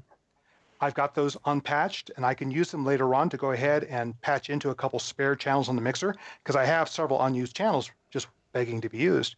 But I'm using a main key, please exist, which is a set of 4 transformers that can be used either direction. I'm using it to take the modular level and step it down to what the mixer wants. But I also have 2 more output modules here. I have a Bastel Chow, and I also have a ADDAC A540 line out, because I'm anticipating bringing more voices here and wanting to split them out on separate channels in the mixer to record them separately. So I'm overloaded on ways of bringing the modular level down to mixer level so I can go ahead and break things out for recording. Does that mixer take modular level straight in? Does it have the headroom? No. Doesn't No. like it. I didn't think so. No. So modular level can be in the neighborhood of plus 26. So when you start buying mixers, something like a Mackie that has plus 28 or so as his highest level is good. And some other mixers that only have like plus 22 as their highest level are going to give you fits. Yeah. So, but I'm getting around that by not even taking modular level into the mixer and just saying, let me get you down, because I'm used to live mixing. I'm used to the feel of where faders are as to give me a clue as to overall mix. If I was bringing modular level in, I'd have to pat it all the way down and put the fader all the way down, and it wouldn't feel natural to me to mix that way. Yeah. Yeah. You could do it. You can definitely do it. But this is how I prefer to work, because I like all the mixers are at unity, all the sounds are at unity. I'm good. Yep. Okay, I'm going to rattle through these. Is there a module that acts like the Caltrans but doesn't require switching jumpers round on the back? And 3 other modules to function correctly, they say. That's a little bit of a dig at the Caltrans. It's not that it doesn't function correctly yet. We're in a system of non-standards is the issue. And they all go about fixing non-standards in their own non-standard way. So, yeah, and also I'm taking into account, like, the Caltrans only takes care of the oscillators. Yeah. But it does not take care of the input side. Shock horror, not all MIDI to CV converters are perfectly flat in response. Some of them also have their own tilt as well. Not all precision adders are buffered multiples or octave switchers. For example, the Beast chalkboards introduce a little detune offset when I change octaves on them. So I put a V-scale in front of the Caltrans to level back out my whole chain of keyboard, MIDI CV converter, buffered mult. Okay, that's 3 levels of imprecision I'm adding together. Let's level it out so the Caltrans has something perfect going into it. Now, Bastel has the 1983 MIDI to CV interface, which does get around all those middlemen. But it's just for those 4 oscillators you can hook up to it.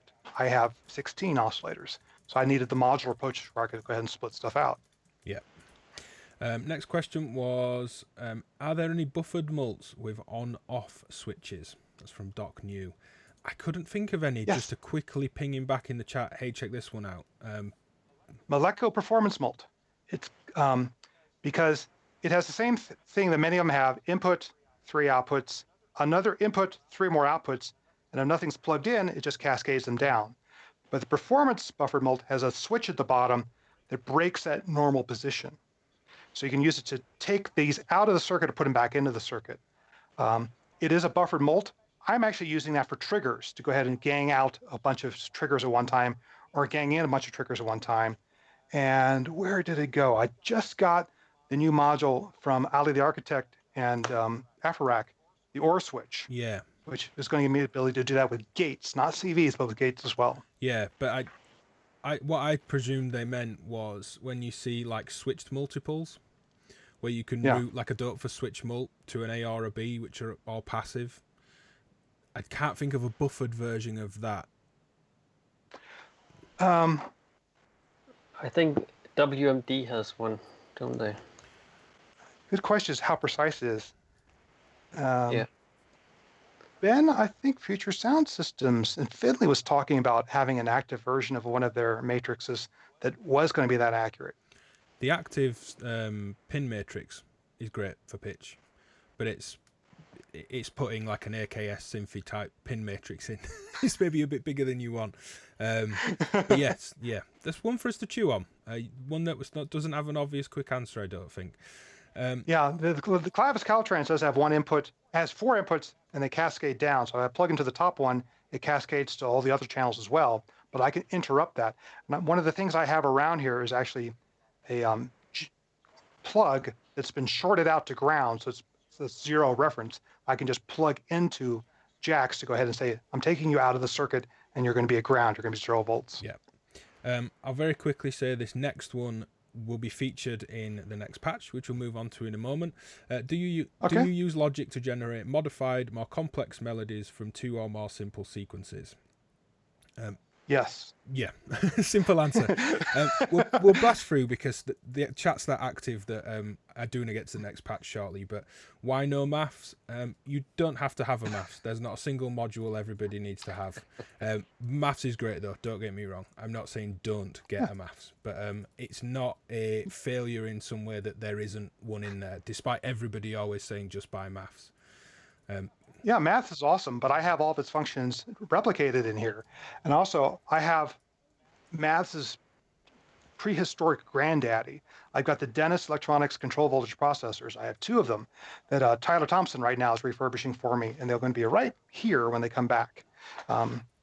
So I've got maths-like functions all over this thing. So I don't need a maths because I already have what it does. Yeah, Chris has got more maths than maths. He's fine. Holland Mundy said, do you find any modular pairings that affect each other negatively and have to be placed on different power supplies? And I presume he's having issues because he says hoping that more high-end power supplies make this problem disappear. Okay. This gets back to power, which we talked about in the first episode. We don't need to get into listing every culprit module. Have had power issues let me give the short circuit version of this. There are 2 things that cause noises in your rack power. One is the power supply, but the other are modules. Modules can put noise back onto the power bus that gets picked up by the other modules. So even if you have a beautiful linear power supply like I have in the base of this thing, modules could still be putting noise onto the bus that other modules are going to pick up. So the second part of the equation is a good bus board that drains the noise away from the modules onto the ground and sends that out of your system. Yes, there are modules, particularly modules with LCDs, typically add junk onto the power lines. Modules with blinky LEDs, particularly ones that switch hard on and off, tend to add noise onto the power lines. But I've even had a dual ADSR analog, no LEDs, that just its endocycle trigger was putting noise back onto the power lines. So yes, there's lots of modules that do that. Now, someone just brought I happen to use the Genus Modu libs, the low impedance bus board throughout the system. Love them. This system is dead quiet, by the way. I'm really pleased with how quiet it is. Someone just pointed me to Constant Lab out of Croatia, excuse me. Just put out a new bus board that's split into 2 parts. One is normal and one is heavily filtered. And they say, put your analog modules here to keep them away from your digital modules so they don't cross-blute each other. And I actually just ordered a few of those to try them out. Yeah. Any recommendations on where to get started? I saw talk about VCV rack. We'll save those kind of questions for later. Favorite uses for Rene? Let's save that for the next patch as that uses it. Toys from the Deep said, I don't have a lot of experience with mixers, but what mixer will output separate channels? I guess individual outputs. The Bafaco Hex Mix has direct outs for every channel. The WMD performance mixer does on an expander, but they are pre-fader, meaning it's just a split of what goes into the input. It doesn't take any reference of the level that you have it at or any of the voltage control that you have. The Bafako Is the Bafako post fader? Post, Really? Oh, that's so interesting. you get all your performance of what you've muted, what your cue changes you've made. It's all post on 1/4 inch as well, which is handy, straight into a patch. Yeah, because I have a WD performance mixer and that breakout in my performance case, and I've got a 16 input Roland A to D converter, so I can record all those stems for my performance case. But as you say, it does not pick up my mix, for better or for worse. Yeah, exactly. We did have a couple of other questions, but let's kind of put a line on that for later and move on to the next patch. Would you like me to play the video that I am... Let me set it up briefly, and then you can play it. Okay. And then we'll break it apart. So lots of sequencers in the world. Rene is a bit different in that it's a so-called Cartesian sequencer. It has a grid of 4x4 rows, and you can click just in the X dimension or clock just in the Y dimension. And the question came, well, what can I do with that capability? And I'm really into rhythmic patterns. I tend to have a lot of pattern generators, and a lot of those pattern generators have multiple trigger outputs. So I said, oh, so what would happen if I took one of those patterns to trigger the X dimension of Rene and another pattern to trigger the Y dimension? Would anything interesting result? And that's what the next patch is all about exploring. Okay. And OBS quirks aside, let's check it out. Ha ha ha ha ha.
Okay, so And there we are.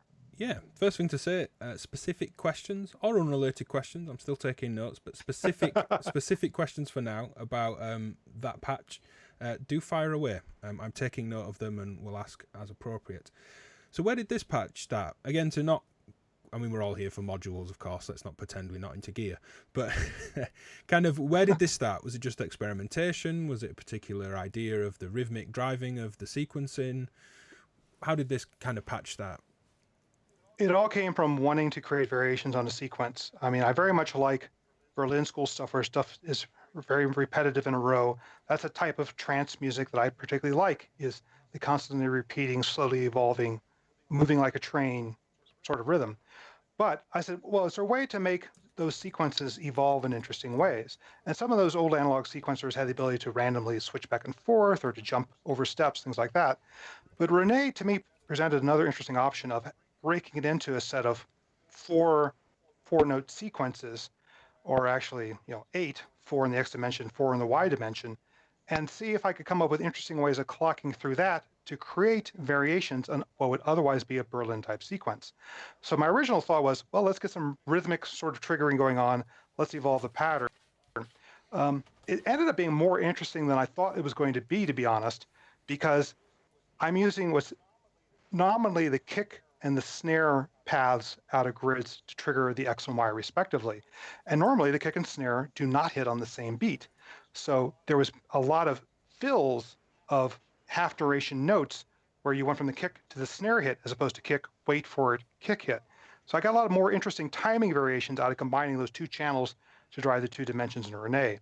And to make sure that you could hear every single note that was being chosen by grids, I did use a bit of a logic. We were talking about logic modules.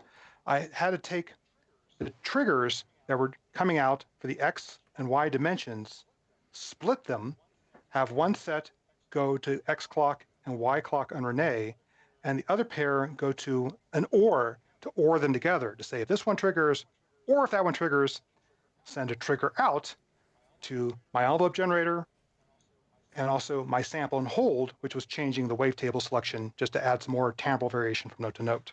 So it started with, let's find something nonlinear to clock through what's normally a linear Berlin School sequence, but then it became much more of a rhythmic pattern study as well. Something I really liked with this is how it starts. It feels like it's driven by a slower clock because it's on a steady, slower bass drum pattern. So the first thing is the rhythm changes as opposed to the lane or column or row changes on Rene. Yes. Very nice. So you were playing around with this. Why? I'm interested, it's maybe a bit of a side note for the patch example itself, but why this voice? Why pairing the sonic qualities of this patch with the sequencing? Any particular reason? I think I was influenced by the fact that I had just done a bunch of plucky stuff earlier. Okay. And originally I thought, oh, let's try to make some interesting traveling bass lines out of that. But I'm constantly kicking myself in the rear end to say, don't be predictable. Don't do the same thing over and over again. Let's come up with something a little more oriental, plucked koto-ish as opposed to typical bass line, and just have some fun with it. And I did spend a lot of time going through some different oscillator choices. This particular piece uses the Platts oscillator as well as the Erica Black wavetable synth.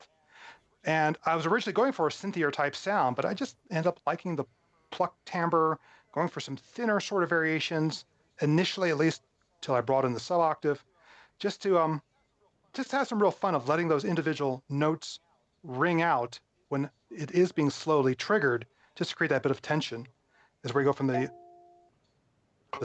very slow triggering to the faster patterns. And eventually something more rhythmically interesting.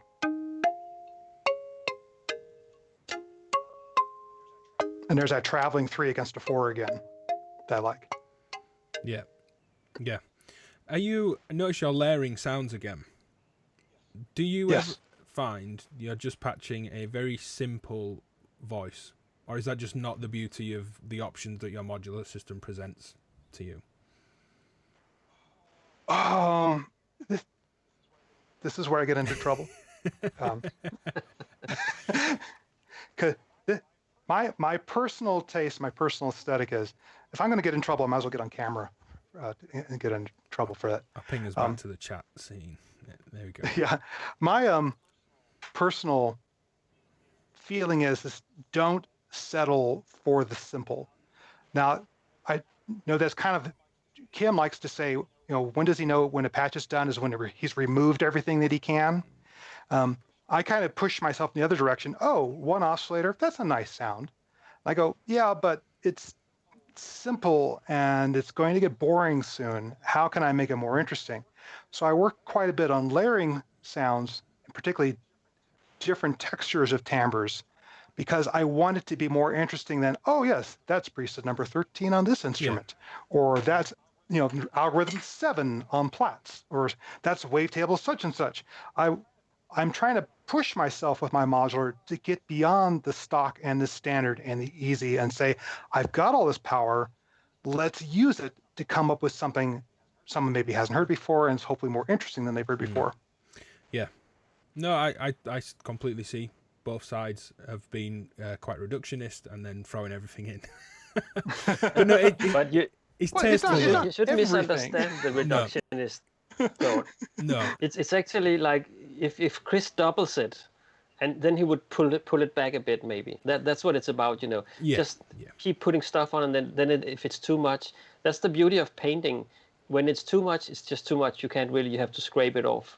But in music, you can you can dial down modulation, you can do stuff. Yeah, as of course joking, and that speaks to your earlier comment about filters, Chris, that you can be layering all this, but one of them can be too much. And for me, layering in music, and this was all in software at the time, when I realized individually I don't have to like all the layers. I was making big chordal stabs for dance tracks, and often some really pretty poor sounds on their own were the right thing to layer with the other sound, in that they may add the width, the detune, the dissonance, the bit of noise, the impact, the envelope shape.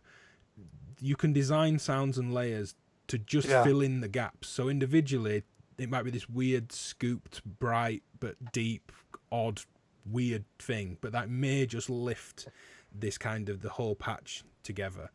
Not that, and that's where MIDI really changed composition for modern musicians, because before it was a lot of individually played lines, but when we had the ability to start layering together instruments by just patching them together, that's when I think we got into this really heavy layered multi-textural sound approach was MIDI, and I was pretty heavily involved in MIDI back in the 80s.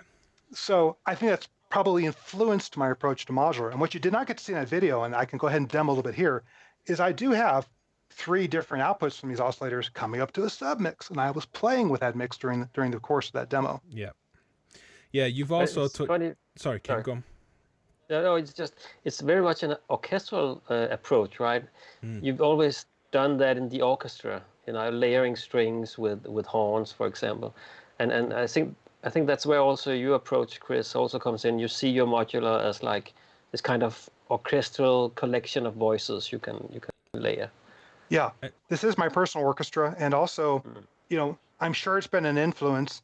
My wife and I are season ticket holders to the local Philharmonic, so I get a dose of classical music every year as well, and I listen to it for what are some more interesting voicings to combine instruments in different ways to create new textures. But you were also doing this musical, and it very much comes into play in a large ensemble like an orchestra, musical layering as well, where it's the arrangement of notes and not just sound that play into how things layer. And that was maybe as simple as, I'm going to make the analog section in the first patch an octave lower, and maybe rings is an octave higher than the pluck.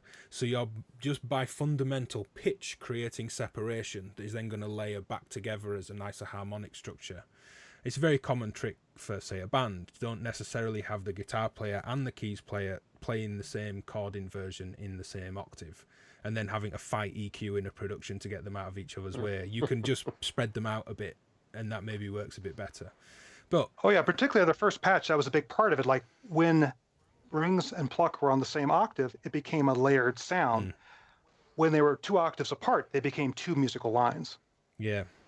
Really good question from Constantine in the chat.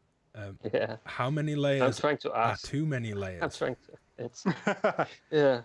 That's a very subjective. Yeah, when your ear tells thing, you right? for the specific patch, I guess. I think you can have fatigue in both camps, both if it's too simple or too complex that you just zone out. Yeah, if it's not adding anything, because I'll play around with the mixer, I'll have a lot of stuff mixed together, and then I'll start pulling stuff in and out of the mixer. And if an element's not adding something, or if it's pushing it towards gray, to take another painting analogy, then I won't use that layer, because colors can be vibrant on their own, but if you mix together all the colors, they're going to meet in the middle and become gray. And I think the same thing can happen if you layer too much. It becomes this grayish mass rather than this bright multicolored mass. So after I've built my layers, I'll play with the mixer quite a bit and say, that's not adding anything, or that's making it sound actually more generic as opposed to more tasting the individual spices. I'm interested. Are you trying to do you sometimes during the process mute some of the parts of the voices to see if it's better without or if it was better before? Definitely. Yeah. I used to do that a lot, arranging, again, primarily dance-based tracks of a particular big chord bed or pad may have 4 layers. And as an arrangement trick, it would be, maybe I just have the thin, wide one and the deep one, and there's none of the kind of mid-rich one as where the sound started, so that your space is opening, even though parts are still looping effectively. Exactly as you said, Kim, just, I'll mute it. Which ones blend well, which ones don't. They don't all have to play all the time. Yeah. We're on a slight tangent, potentially. I do it all the time with my drum machine.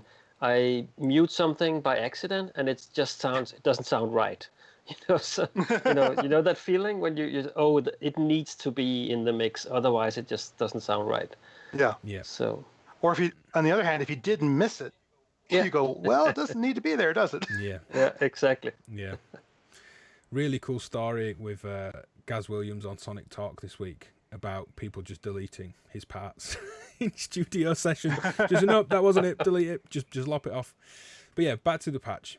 Oh, that hurts. Well, let's go ahead and play around. Since we're talking so much about mixing, let's go ahead and bring up a little bit of that just to show how the patch changes just by the oscillator mix. So everyone's out right now. Here's just the wavetable from the Erica. And I can play around with octave switching that, as long as I remember which one it is. You number 4 or number 5, my friend? There. Bass or range, or high range. And I've got a noise going into sample and hold, changing the wavetable on it. But if I bring in a sub-octave, very different character all of a sudden, because I've got that square wave mixed in with this changing wavetable on top. Meanwhile, Platts is saying, well, you should plug the correct thing into me. Yes, I know. There. So more of a woodwind type of sound. I wonder what it's like just on that pedal tone, not moving pitch. Has it naturally landed on a pitch that will play over the other layers? Well, I think, let's find out. Probably not, because it's hooked up to another sequencer right now. Ah, not too bad. That's nice. Yeah, that works.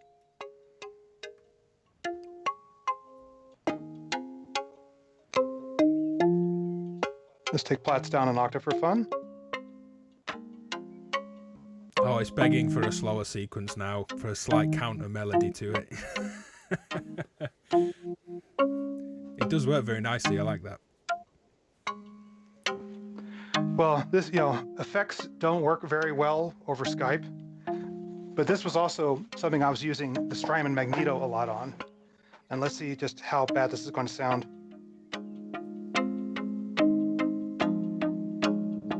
So we're using that delayed notes. I'm now getting this sort of counterpoint.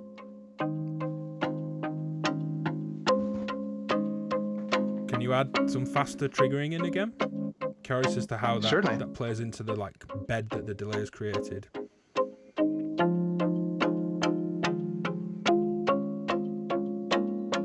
And I'm going to get Platts playing a note rather than that pedal tone.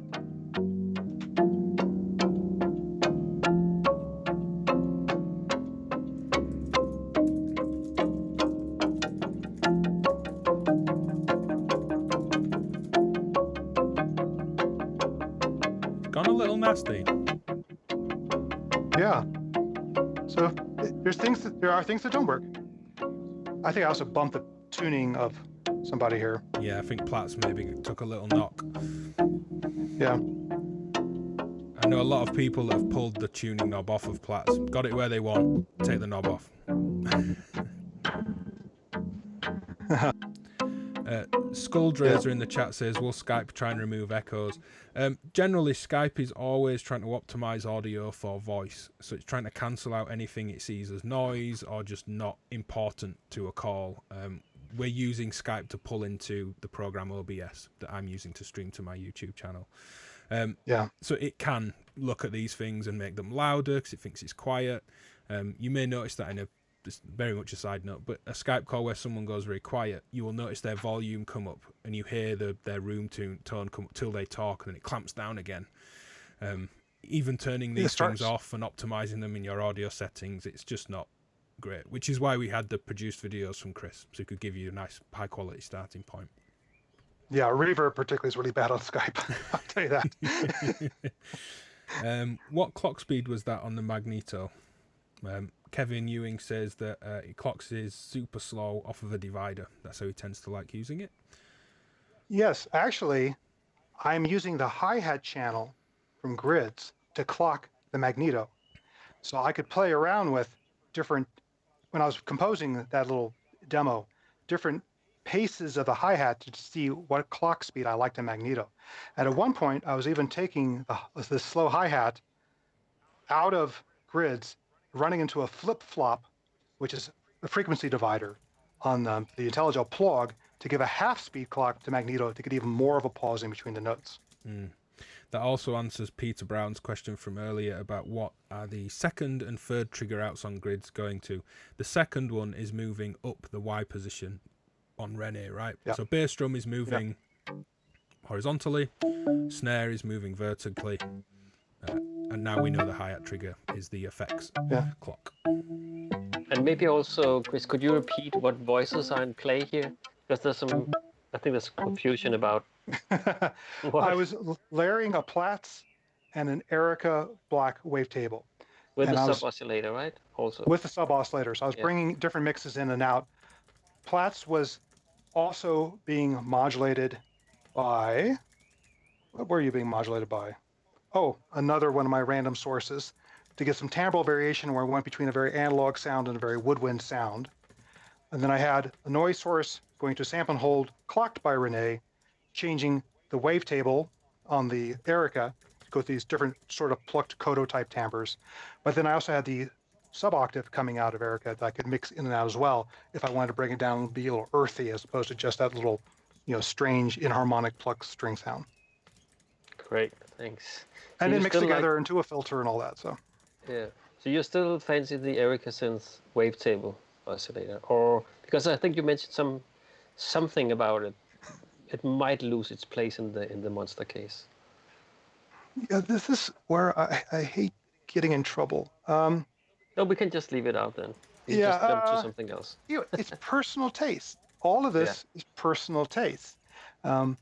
When I go through something like the synthesis technology E352 Cloudterrarium, I find a lot of, I like that sound. Oh, I like that sound. Oh, I like that sound. Oh, I like that sound. When I go through the Erica Black, when I was working on this piece, I was going through a lot of tables going, no, no, no, no. Not because it's bad, because I know it's one of your favorites. It just wasn't to my aesthetic. It's the old Marie Kondo thing. Does it bring you joy? And I have a feeling that a Piston Honda 3 would bring me joy. So that might be a change coming up. I think a Piston Honda would bring us joy. Many people joy. I've not tried the Erica, so I can't comment on one against the other. Have you tried both, Kim? No, just the Erica. Okay. And it stays in my case, definitely. Yeah. It's especially, the ability to, CV the wavetable, the waves forms, and then the bit crusher, and then also bring in the sub-octave. We have 3 variations for altering the timbre, and I actually like the extra waveforms I also got in it. So. Oh, cool. Yeah. A question for the, I guess, the produced videos as opposed to now, but 7177 said, what reverb are you using? And was it the same across both patches? I'm using a Happy Nerding effects aid, and it was different across the two patches. The first piece, I used their 8-stage phase shifter into reverb, and that created a nice angelic choir sort of sound when pluck came in up high. On the other hand, for this piece, which was much more sparse, I ended up using one of the shimmer algorithms. So it just gave that little bit of an octave shift up high to add on top of things. So they're very different algorithms. And yeah, I love the effects aid. Yeah. Can you play around with these different voices in different octaves again? Yeah, well, now that I put Platts out of tune, let's see what's going on here. Maybe leave Platts out. You don't need to tune live. Yeah. Well, yeah, I could certainly. Although, well, anyway, there are solutions to these problems.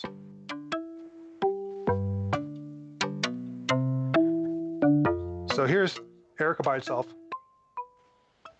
up high, and I can shift it down.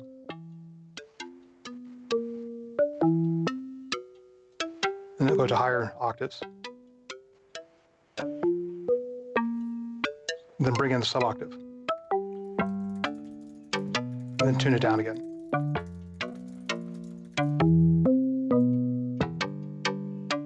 And all that timbral variation you're hearing is coming from the wave being changed. The sub-octave alone sounds like this.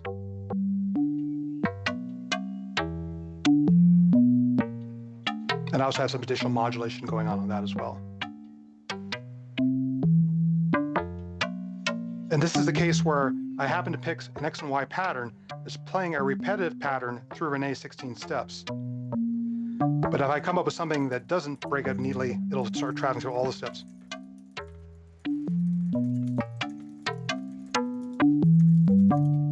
And you know, it's a real challenge to come up with 16 notes that sound good when you don't know who's going to play after the other one.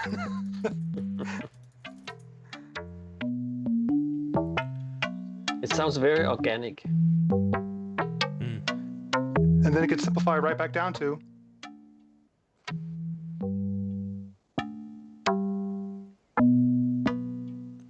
General question for you about layering. And you spoke about with filters. Maybe a filter's a bit too aggressive and overpowers or dominates or just doesn't gel well. Musically, it's in tune, it's fine, but it's just too aggressive, maybe, or too full, or I don't know, too pokey in the top end, whatever it might be. Mm-hmm. How much do you think about or use EQ? Are you trying to just design the sound at source to not need it, or are there moments where you think, actually, I could do with just scooping some mids out and then this would work? Yeah. I get as close as I can by patching and choosing different characters and playing around with my wave shape selection and the filter selection and really trying to dial in the sound that I want. But then another reason why I have gone to having an external mixer as part of the system is so that I do have a 3-band parametric EQ on every one of those voices so that I can shape it, including on my effects returns. Sometimes it helps to, say, scoop out the bottom of an echo so that low rumbles don't interfere with the beat. On the other hand, sometimes I'll add a little bit of bass to my reverbs just to create this ominous undertone underneath the whole piece going on. So I do like EQ, but EQ is not the first resort of, oh, it's not working, let's see if we can EQ it. It's like, no, let's massage the wave shape. Let's choose different filters and try to get that to work. And then later on, then I'll try to finish it off with EQ. Yeah, it's interesting. It's a lot of it, I think, as well, is gain staging, which is something I know you cover really well in your courses and videos, Chris, that like those random source filters, they're actually expecting a lower voltage at the input. So you're driving them kind of beyond design, as it were, just by plugging oscillators straight in. So straight in, yes. But again, I have a mixer in front. Yeah. But I think that goes a long way to just all these tiny stages of just additional bits of maybe saturation or drive. It's kind of make or break for me as to how much I then need EQ or not. This kind of, we all chase drive and warmth and saturation, and we think of, nice high-end gear and all these things, but it can be too much. And even just lots of little layers of it in a patch when we don't think of gain staging is often then, like I say, I then need to be heavier handed with the EQ. I've been lit. I agree. The hash can start adding up, and then you have to like scoop some of the hash back out. Yeah, exactly. I've gotten into also, I mean, I'm not a mastering engineer, and neither do I play one on TV, but something that did happen with the pre-recorded pieces you had is I did run them through a multi-band compressor in Adobe Audition, and I did play around a little bit with the individual bands to say, oh yeah, I want to emphasize that high pluck. Oh yeah, the body, the midtones are a bit muddy. Let's pull those out. And I played around in the 4-band compressor actually to go do some of that tweaking as well. Yeah, a really nice kind of primer for multi-band compression. Not that I know of a multi-band compressor in your rack, but for anyone curious, is to have a multi-band compressor, but to set every band exactly the same, but look at how it's reacting to the material coming in. It may be very soft compression, 1-to-2 ratio, low threshold, quite open attack and release. It's not really doing much, but it may just get a grip on a build-up of frequency somewhere that a broadband compressor isn't going to. And then, of course, as you say, Chris, actually get in and deliberately emphasize or kind of clean up certain bands as well. Julian Shield says, I'm a drinks in Yorkshire Gold, which is a tea bag. I actually think Yorkshire tea is terrible. I don't like Yorkshire tea. I'll fly the flag for Yorkshire. It's where I'm from. For anyone wondering what the hell I'm talking about, I don't like Yorkshire tea. Ringtons all the way. But no, I'm drinking coffee. I do have to try Ringtons, but Yorkshire Gold's one of our choices here. Bewley's in the morning because it's got the most caffeine. Come down to Yorkshire Gold in the afternoon, and then Trish has some decaf that actually has some flavor to it she likes as well, but not Lipton. Never Lipton. No. So no coffee for you two. Wow. Trish loves the smell of freshly ground coffee, and she can't stand the taste. I prefer coffee drinks with alcohol in them, like Kahlua and coffee, Mexican coffee, tequila and coffee, Jamaican coffee, Mexican coffee with tequila, Irish coffee, of course, with Bailey's. Yeah. Constantine said Schwemann make a multi-band compressor. Yes, they do. Very big, very expensive. I've not tried it, but they do. Schwemann offer one. General question, where we kind of sidestep slightly from the patch. Why so few compressors in your rack? I would imagine because often it's not something that really warrants voltage control. And I think that's a lot of people's mindset generally. Now, it's not to say it can't be good under voltage control. It can be a whole different creative tool that way, but a lot of the time they're just untouched functional devices. Lollipop by Godsbox is very good. Muscle by WMD is good. Autodyne from Steady State Fate is very nice. There are a few options, but I also think a lot of patches aren't that dynamic.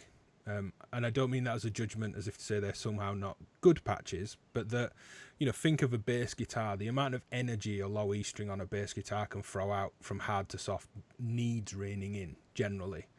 Most patches tend to just have notes on one level with some level shift and tonal shift, and you're in a position where you can design the sound to be as dynamic as you need it to be or not.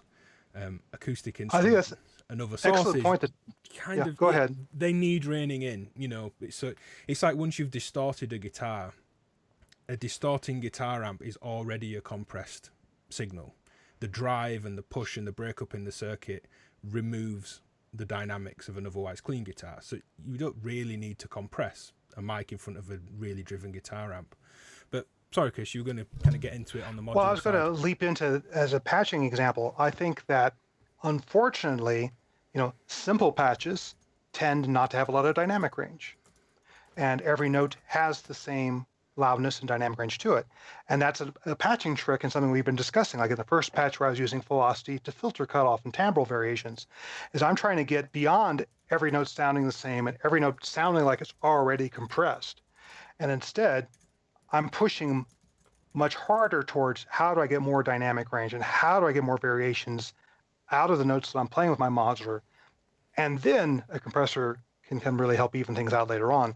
But your typical standard no attenuators, VCO, VCF, VCA patch doesn't have a lot of variation to it, so it doesn't need compression that much.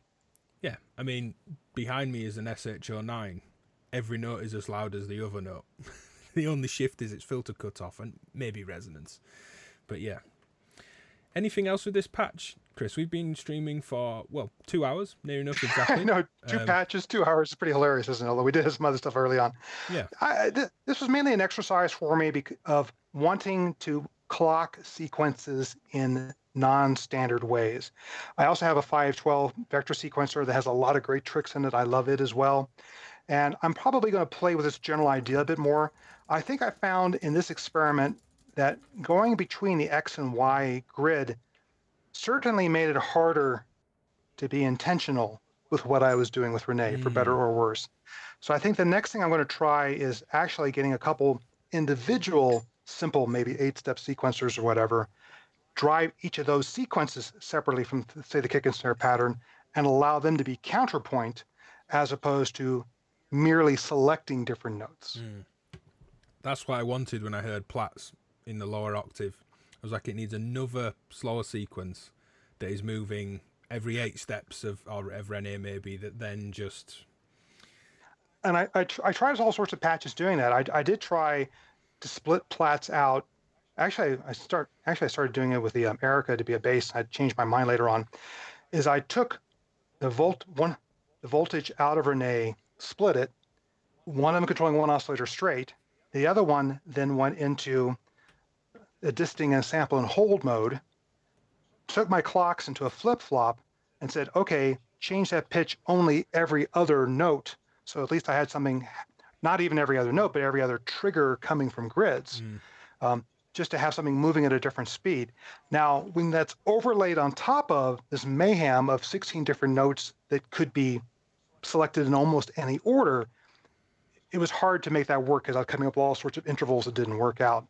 But that is why I'm interested in splitting Renee up into being 2 sequencers, and then clocking those individually and letting them sometimes step together, sometimes step separately while the other one's holding a note, etc. That's the next area of experimentation for me in this. Yeah.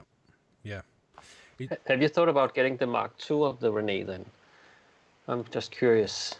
I've not studied it a lot. The very little I know about it didn't seem like it added stuff that I was going to take advantage of. Because I'm actually, if anything, this is the tension. I want randomness and surprises, but I want control.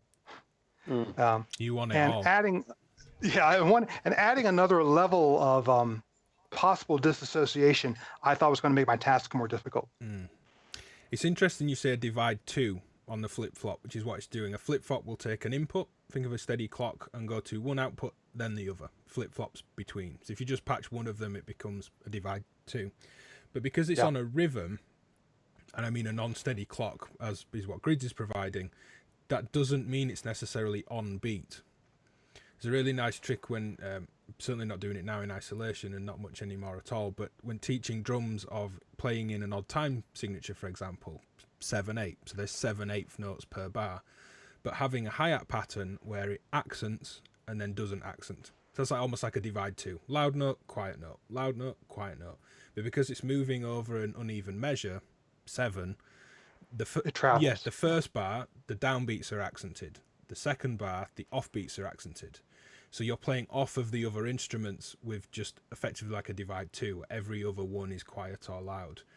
And again, because you're doing that rhythmically over grids, these very simple divide 2s, a divide 4, any of that, it kind of expands out this web of rhythm. It's very modular in my mind. It's almost this cascade of effect through a patch. And I just think, driving things from rhythms tends to be more interesting. Analog dividers that aren't like a digital multiplier that's trying to be intelligent and learn a specific timing will tend to be really good for this, I find, because they will just wait for, if it's a divide by 3, it just waits for 3 of something on the clocking. Yeah. It doesn't matter how irregular that is. Yeah, in addition to having the flip-flops as part of plug, I do have an STG switch in here that always has available to you at all times a divide by 2, a divide by 3, or a divide by 4 in terms of how it splits up the inputs to the outputs. So I can just quickly patch between its different outputs to get different divisions writing out, and that's also was a fun tool to play with. But it got really it became much more than twice as difficult. It suddenly went into 3 dimensions in terms of like I've got rhythms and the pitches, and now I've got to make them resolve, and it was too much to do one night. Yeah. So, not that we need to wrap up in a minute or two. I don't think any of us are in a particular rush, but any questions for these patches or otherwise, it's a good time to kind of shout out. Yeah, let's do some questions. And then I just had a really simple demo to end up on rather than something that's complex. So let's do some general questions, and I'll end up with one last demo. Yeah. Christopher in the chat did ask earlier, he said, I'm wondering what are your thoughts on one big system like this versus multiple smaller focused systems? We did touch on that a little bit in another stream, but it's a nice thing to maybe pull in. Start with you, Kim, on that one maybe, that you've got multiple smaller cases at the moment. Yeah, but that's how it goes usually until you you get sane and think, okay, I have to get one big. But I have 2 IntelliGel cases, the palette and the travel case, and 2 6U104 cases and 2 84 HP cases. And it's come by different stuff, and I like sometimes to just make a little case, go somewhere and just challenge myself on those terms. Yeah. Again, it comes down to sometimes what I think we can learn most of, just having maybe 1 pedal or 3 modules and just go deep, and then afterwards interact with other modules in your bigger system when you have learned more. So I kind of like both, actually. So right now, what could look as a big system behind me, not that big maybe, but it's actually 5 cases right now. There's absolutely merit to both. And you do this with your live system, Chris. You take a smaller system out that is a kind of, not that there's no intention in the big case, but a purpose-built instrument for a specific job that isn't the kind of orchestra of options. Same for me as well.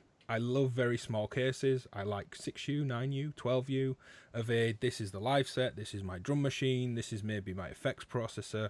There's been sessions where I go in as the weird sound guy. It's bring a lot of effects, just get stereo in and out, and just offer maybe a little bit of synthesis, but people that are interested generally in maybe some different sounds to what they've experienced, not that it needs to be that different in that case, usually a guitarist that's just used to basic pedals, is do something different, do something weird. So you pick up a kind of briefcase effects box and head down to the studio they work in. But I like a big case as well, and I do like varying layouts of either a big case that is still laid out like smaller cases. Here's my dream bass voice, here's my percussion section, here's my X, Y, or Z.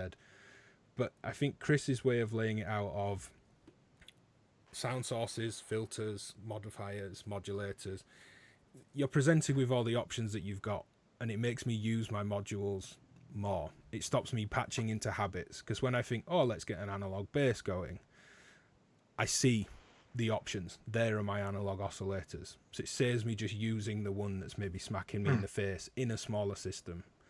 So, yeah, your thoughts on that, Chris? I imagine same merits to what... Yeah, when I go on vacation, I'll purposely build a small case to take with me for the week of modules that maybe I'm less familiar with or feel that I should learn more. And it's kind of like a private session or just going off and woodshedding. Okay, I'm going to go off and write songs or practice this instrument or whatever before going back to the band. And that's how I feel about the small cases I take on vacation. Okay, I'm going to focus just on these things I'm not as good at for the next week. And if I make breakthroughs, then I can integrate them into what I'm doing on a bigger system. Someone asked, Fiamo in the chat, how many cases do I have? The stack, as it were, the wall, is a low-cost dope for bass with a 9U and another 9U on top, and then the same again.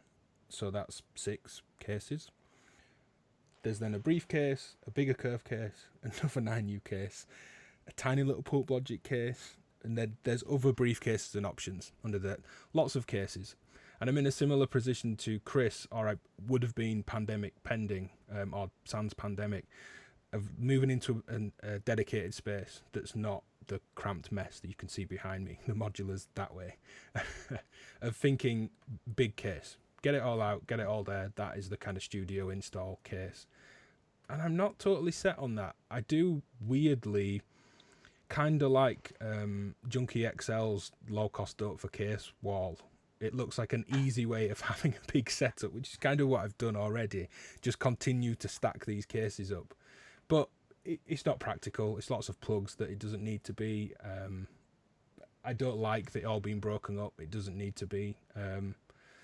Yeah. I will add, though, that for the videos that I do, 95% of the videos are on a small case, because I really want to show people on the learning modular stuff that I do, what will this one thing add to what you have? I mean, you don't need 115 modules to make music. I happen to have, the fortunate position in life where I can do that, but you don't need to take that approach. No, not at all. A couple of other questions we had from Tom Evans. Tom's been great. I mentioned earlier that for my Patreon supporters, there's a Discord group. Tom's always in there in the question of the day section, firing some interesting thoughts and kind of patch tips in. An interesting question that we've not really thought about: how's the finger space in this case? Any cram zones? Yeah, I keep an eye out for that. I only have a couple 2HP modules in here, for example, and ones that I do, like the pluck is right next to Rings, and Rings has a pretty open layout. The Happy Nerding Effects Aid, which I love, has a cramped layout, and it comes with 4 hard Davies knobs that are just too close to each other. So I replace those with smaller soft touch knobs, just so I have better finger space.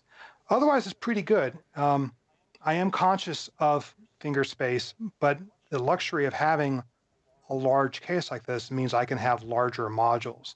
I have the full-size versions of grids and marbles and plats and all those modules, because I can have the finger space in this case because it's a big case. Yeah.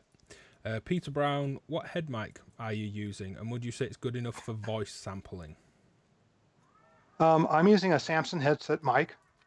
I would not call it a vocal mic. It's more of a broadcaster type mic. I mean, people will use it for singing on stage and stuff like that. And I've had a problem.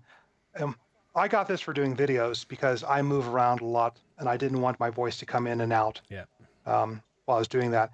A traditional headset mic is underneath my nose, and I seem to be a heavy breather, which doesn't work very well.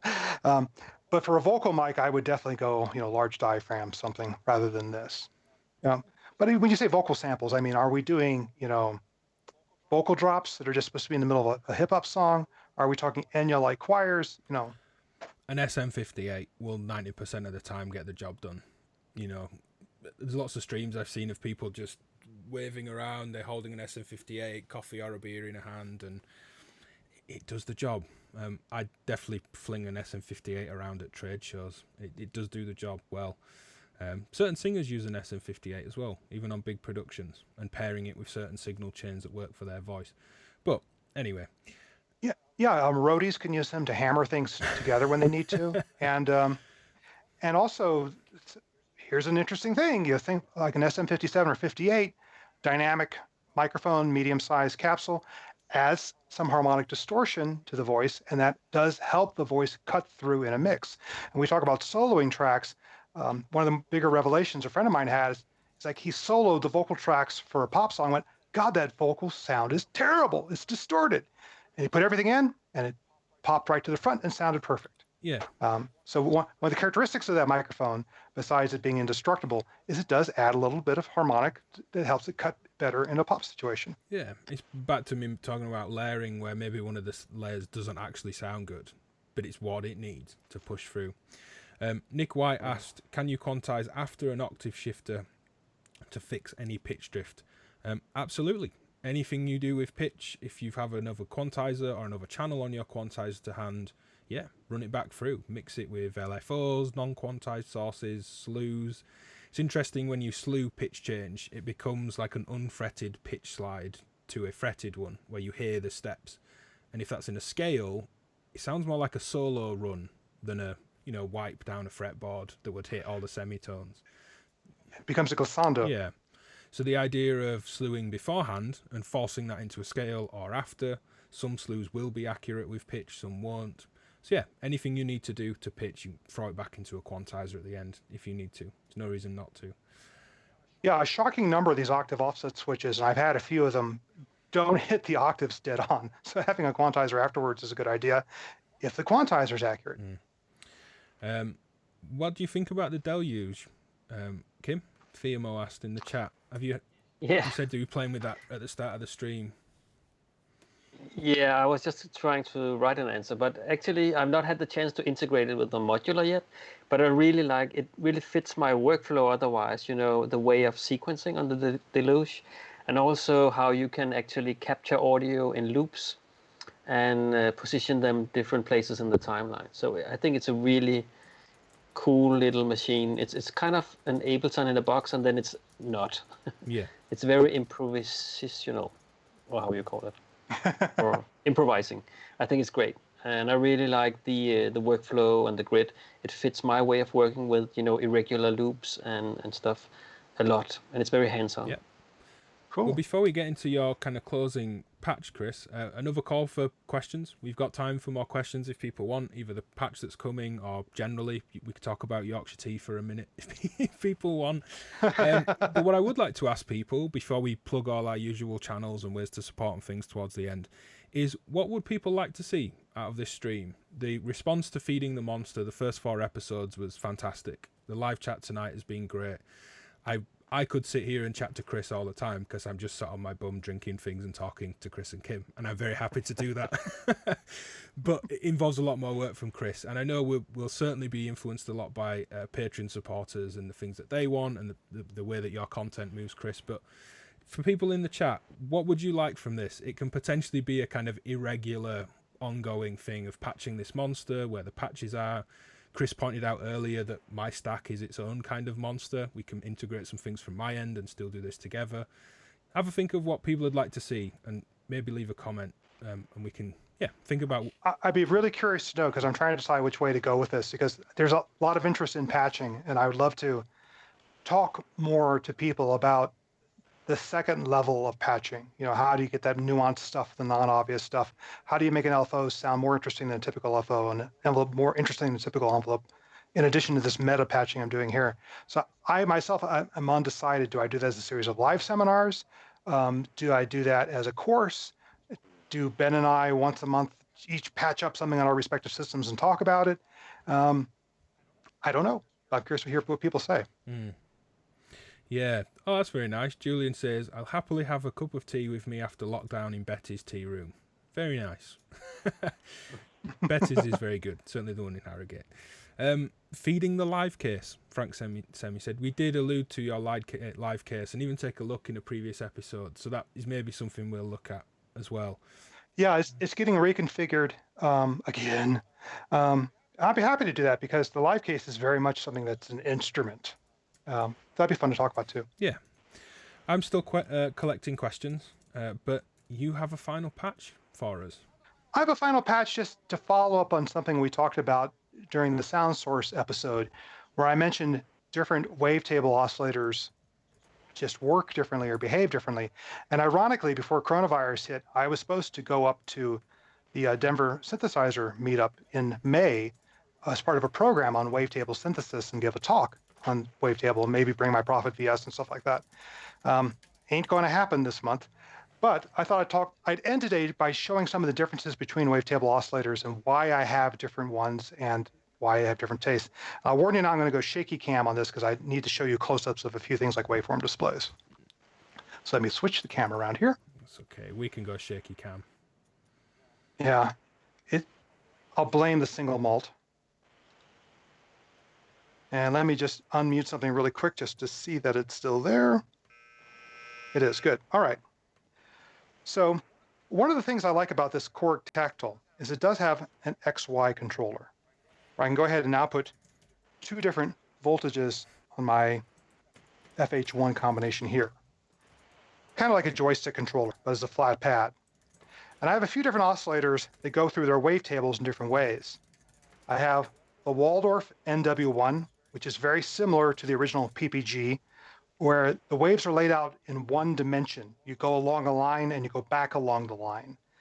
So you can travel anywhere on that road as long as you stay on that road. Something they've done a little different in the NW1 is they've tended to make the last wave the same as the first, so you can loop around. That's actually something that the spherical waveform navigator does as well. What something like a cloud terrarium, or for that matter, an Erica Black does, is it gives you a matrix of waves. You can go along in one dimension, but you can go in a second dimension as well. So you can go ahead and explore an XY plane. And again, they've laid out wavetables in a particular order. This wavetable goes to that wavetable, goes to that wavetable in both dimensions. So you can explore anywhere inside their playpen, but it's their playpen. They've laid it out for you. There is editing software for the 352 where you can go ahead and design your own arrangement of what wave is in what position. But that's not a real-time activity. And then I got the Dove wave plane oscillator. And the reason I was attracted to this was back in the 80s, I was involved with coming up with vector synthesis. And the idea behind vector synthesis was you don't travel along a predetermined path like the Waldorf, the PPG wave do. You go ahead and pick your own waveforms, put them in four corners, and then move around inside that space. It doesn't give you as much timbral variation as some of the other ones, but you get to pick what your destinations are rather than being at the mercy of the tables that the designer already designed for you. So I was going to demonstrate those quickly. And again, let me know if levels out of control here or not. Here's the PPG, the Waldorf, and that's what his waveform looks like. And I can move in one dimension and change between different waves, but I can only move in that one dimension. If I want to go from this sound to this sound, I have to go through all those sounds in between. Now that's part of the charm of a PPG, is that tumbling sound of, as you play every note, you tumble through all these different waveforms. But if you're a type that says, I want to go from this sound to that sound with nothing in between, then it's a little bit disappointing. Oh, you're up in a high octave. Oh, it's because you're patching something else. Let me, excuse me for a second while I do a quick repatch of who's controlling who here. There we go. Let's get you driven by who you want to be driven by.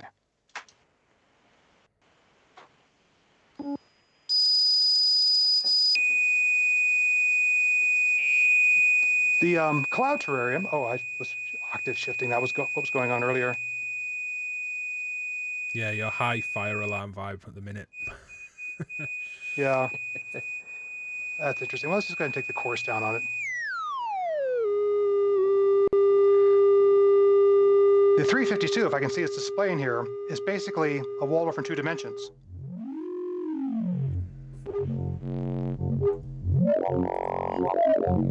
So I can move anywhere inside this playground. But if I want to go from this sound to this sound, I have to go through those sounds in between, which again is part of its charm and part of its character. But if you really want to design your path, you need to get into software and redesign it.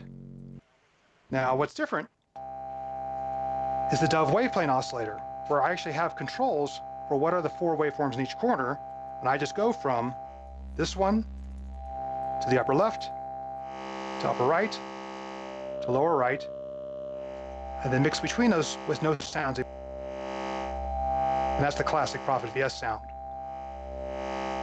I could say, I want to change just this destination, but the other three stay the same. And for me, that's a smoother, more intentional way of mixing timbres. Now, I'm not saying that's the only choice. I love the PPG 2.2. So I particularly love this idea of tumbling through all those wave tables. There's the waveform.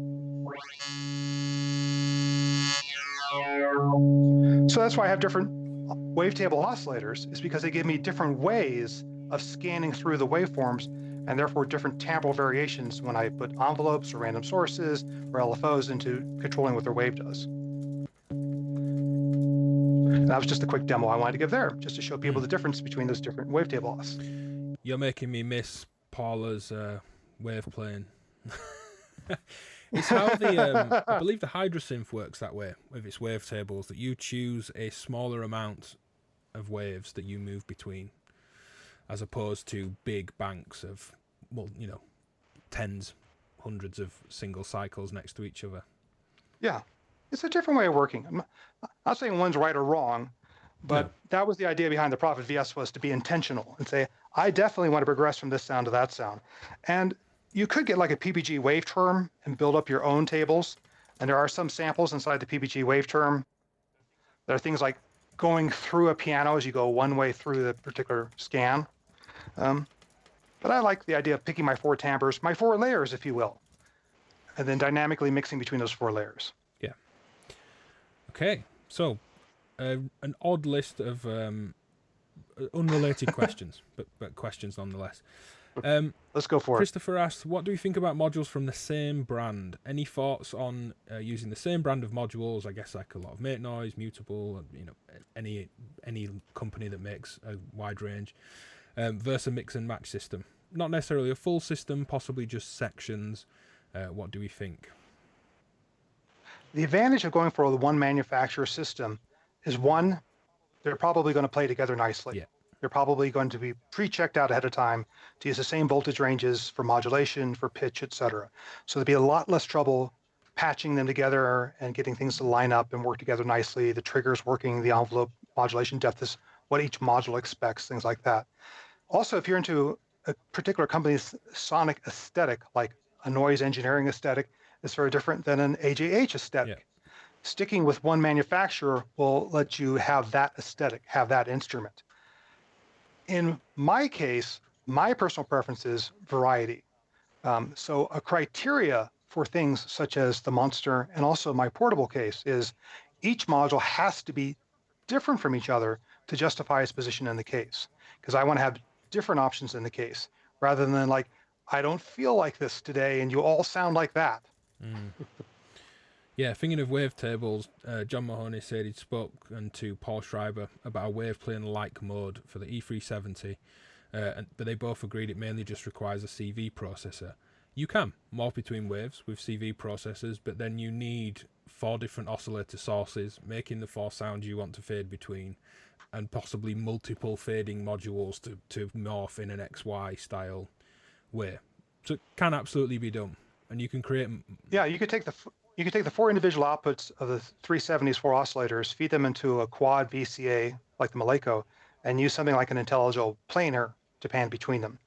And I did talk to Paul, and then I also talked to Berta Percussa about, Berta's like, I've got a 4 oscillator mode. I have vector synthesis. Can you crossfade between them? No, that's not vector synthesis. No. And I couldn't talk him into adding that mode, unfortunately. So I was ecstatic when Paula, completely independent from knowing me, came up with a wave plane, and she's added an additional quirk where you can scroll through different waves under CV for each corner as well, in addition to move around the XY. So yeah, it's a keeper for me. I like that one. That's a really nice one. When we talked about unsynced modulation, having synced XY on the wave plane, so a very regular morph between 4 corners, but just one of the corners has a different unsynced modulation. So everything is in this kind of circling cycle, but one kind of dot on that map, as it were, is always off somewhere else. That's where you could become a spiral rather than just a circle, and that's that level of evolution, which is fun. Frank, keep the listener surprised, keep them interested. Don't lose the dance floor. Yeah, Frank Semi, question for Chris: any new modules that you're looking to put into the Monster case besides the Piston Honda 3? I'm waiting on the new synthesis technology Hyperion processor. I'm very excited about that for effects. Yeah, likewise. I am lacking a granular engine in this machine. So probably Instro Arbhar. So I'm expecting to swap around some of my effects, probably replace the Strymon and the ZDSP with the Hyperion and with the Arbhar. Yeah. Yep. Chris, can you please show us the knobs on your effects aid? Happy Nerding module. I don't have my spares here. They're the same knobs that are stock on LB. and I will add to the comments to this video later where you can buy them. I found one source. Okay. But let's go ahead and switch cameras quick. Well, let me pull the knob off. Maybe that'll be easier. Yeah, there we go. These. Slightly rubbery feel, right? Yeah, slightly rubbery feel, slight taper, slight cone shape. So the skirt is bigger than the top of the knob. And that's something I talked to Igor about. He said, I had to go to this big of a Davies knob to cover the nut that holds the potentiometer to the front panel. I said, well, if you get a skirted knob, the skirt is bigger than the top of the knob. And then this one tapers as well. And so by the time you get to where your fingers touch it, there's more space in between. Yeah. Yeah. I went through dozens of knobs. I'll tell you, I went through Modular Addict and Thonk and online ordering a stupid number of knobs to come down with the ones I liked. Why the arbor over clouds? Arbor instead of clouds. They're just different. I like clouds. I have clouds in my gigging case. I considered replacing clouds with arbor, and I said, I've got clouds so dialed in that case, and it's just so intuitive and natural for me to use live. I'm going to keep clouds in the live case. I think arbor is going to give me some additional options in how I more control and more visual feedback in how I'm going through the waves and spray them out, stuff like that. But I don't have one yet. Ben, you can talk a lot more as to the differences between the two. Yeah. I mean, it's maybe a bigger point of conversation. It's a why one over the other. I don't have a valid reason to always go why one over the other. It's a much wider topic that, yeah, maybe touch on another time. They're just different. It's a bit like why this filter topology when, you could use any low pass. It's like, well, you could, but... In general, I tend to go for more immediate to use modules in the gigging case because I think live I'm overloaded and stressed and I don't want to do menu diving. But the studio case, I'm more willing to indulge modules that are more complex because I have time to slow down and think and get more out of them. Yeah. Somebody said, Andy something, I didn't catch it. What about Oct? Will it be possible there be a clock sync implemented into a V2? I don't mean this being rude, but I'm going to be a little bit blunt. Oct is absolutely not meant to sync to anything, and it won't. And there won't be another version that does. For all those reasons of unsync modulation that we spoke about, lots of very nice syncable modulation. And I don't know whether, was it Andy Kaufman? Yeah, I think it's Andy Kaufman.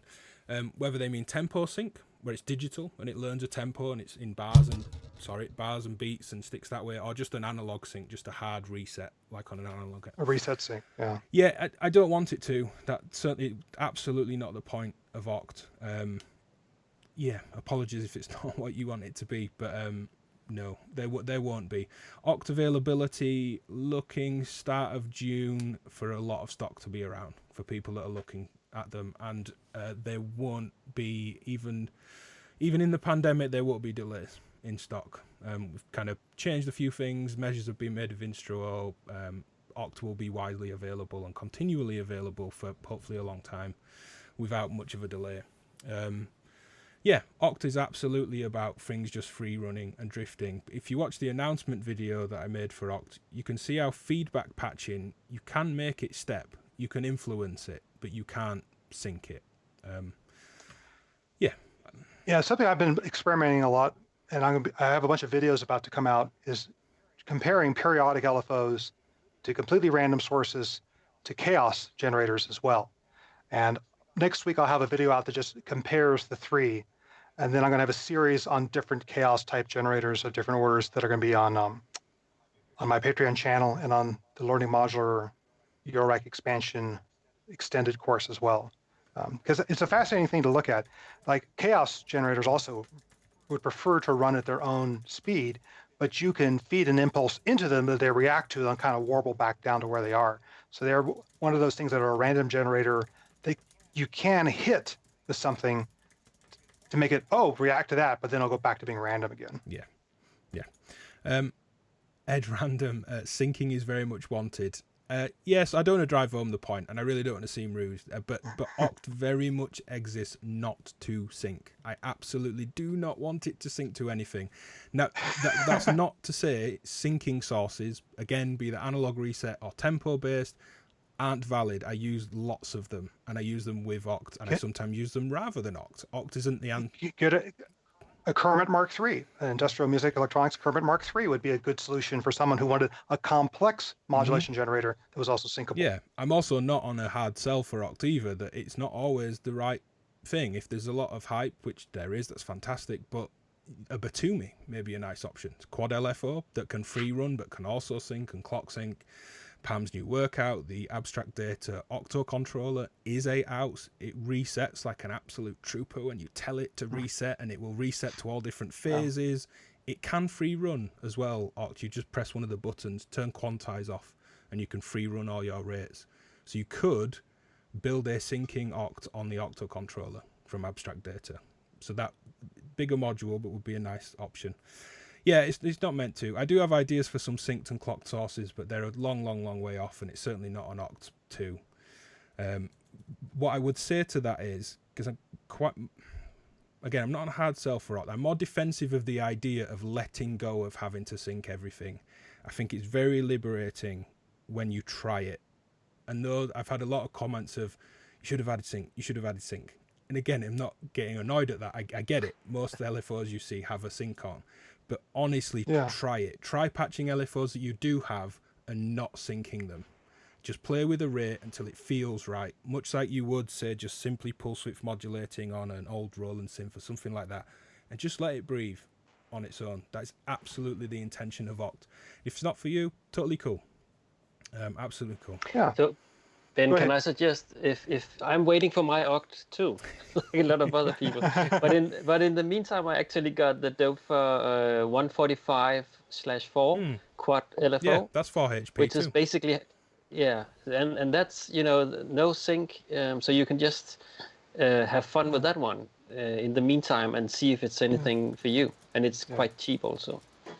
Yeah, I mean, on the one hand, I will not buy an LFO that does not have sync. On the other hand, I have a lot of random and chaos sources that do not sync. So, the first piece we played today was all driven by a chaos generator that was not synchronized to the rhythm of the arpeggio. Yeah. And for people that do want an Oct-like thing that syncs, I'm more than happy to mention other people's modules. Is someone, on a slight side note, when the Stum from Future Sound Systems came out, I was kind of singing its praises, and someone was like, but it's kind of like an expanded version of your mutes. It does more. Why are you not telling people to get mutes? And I'm like, because that's, my intention is never to tell anyone what to buy. Stum offers AB group muting, soloing. It's cool. They did a really good job on that. And this not being my bread and butter, you don't need to buy a mute. I mean, I'd love for you to. Don't get me wrong. But that's not my agenda. My agenda is never to tell you this is the right thing. So if you want an Oct but with a few other features, leave a comment somewhere. Same for mutes or anything else. I want people to learn and engage in the synthesis and the kind of tips and tricks I'm trying to get across. And that's what makes me happy. Yeah. I mean, none of us here are here to pick winners or because we favor certain companies. No. I mean, we want synthesis to be the winner as opposed to a particular manufacturer over another one. Yeah. Definitely. Did we see, I think this was it DG in the chat, have we seen the M185, the new Reich sequencer that came out? I haven't. Someone pointed me to it, and the webpage said, sorry, current run sold out, and I couldn't find any info. Let me see if I can find that was it. helpful. Yeah, I will pull it up for anyone that's... I've heard people rave about it. Oh, yeah, I went straight to their website. That was my mistake. Oh, no, I was looking at a different one. Well, maybe this is it, yeah. Is this available as a kit as well? It's I think it might be entirely DIY. People in the... Yeah, this is what I'm thinking about. Someone gave me the link to the website, and the website was very pretty. So yeah, much like the original Reich sequencer in the System 100M format from Roland, that was where it was originally implemented. There was the DU-Seek, they did a version, but the Metropolis from IntelliGel is a kind of licensed version of this technology. 8 steps that can have up to 8 repeats with different gate distributions across those repeats, and some other bits I've not entirely looked at, direction control, some mixing and merging, I think, MIDI in and out, possibly a quantized version and a non-quantized, or a slewed and non-slewed version. A little bit cryptic on the bottom at first sight. I've not looked into it too much. It looks fun. It looks like a fun sequencer to play with, but not one that I've experimented with much before. I've not used the Metropolis much before, so I can't really offer anything on that one. Either of you used the Metropolis? I haven't. There we go. I know people who have them, love them. Same with the Reich sequencer. Yeah.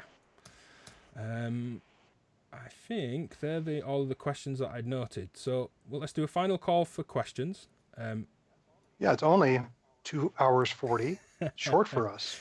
Yeah, compared to the Super Boost streams that were 6, 7. Oh God, that was a marathon, 8. wasn't it? Yeah, last night we joked that a couple of hours in felt like we'd just got started.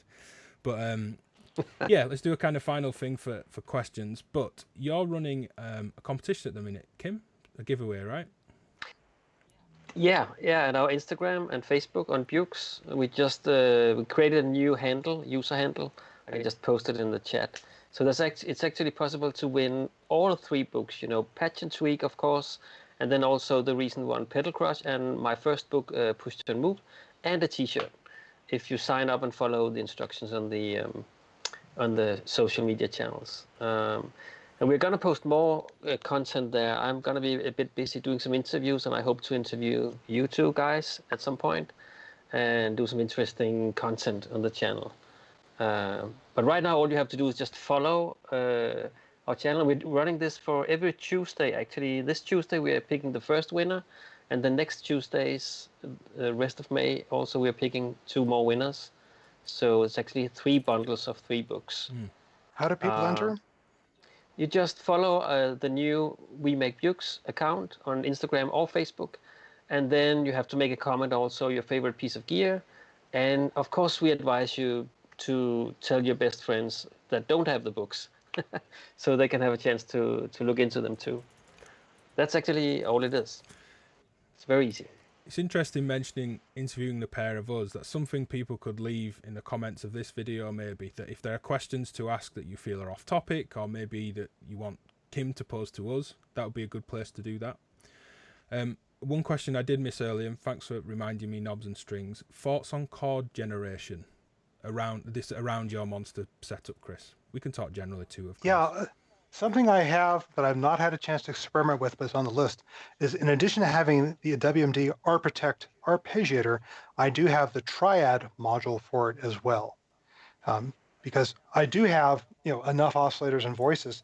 And something that was interesting to do this particular broadcast is there's a 4th demo I didn't even get to today.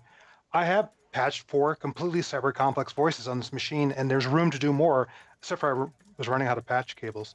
But now I'm encouraged to start taking advantage of things such as Triad, et cetera, and start seeing what that can do for me.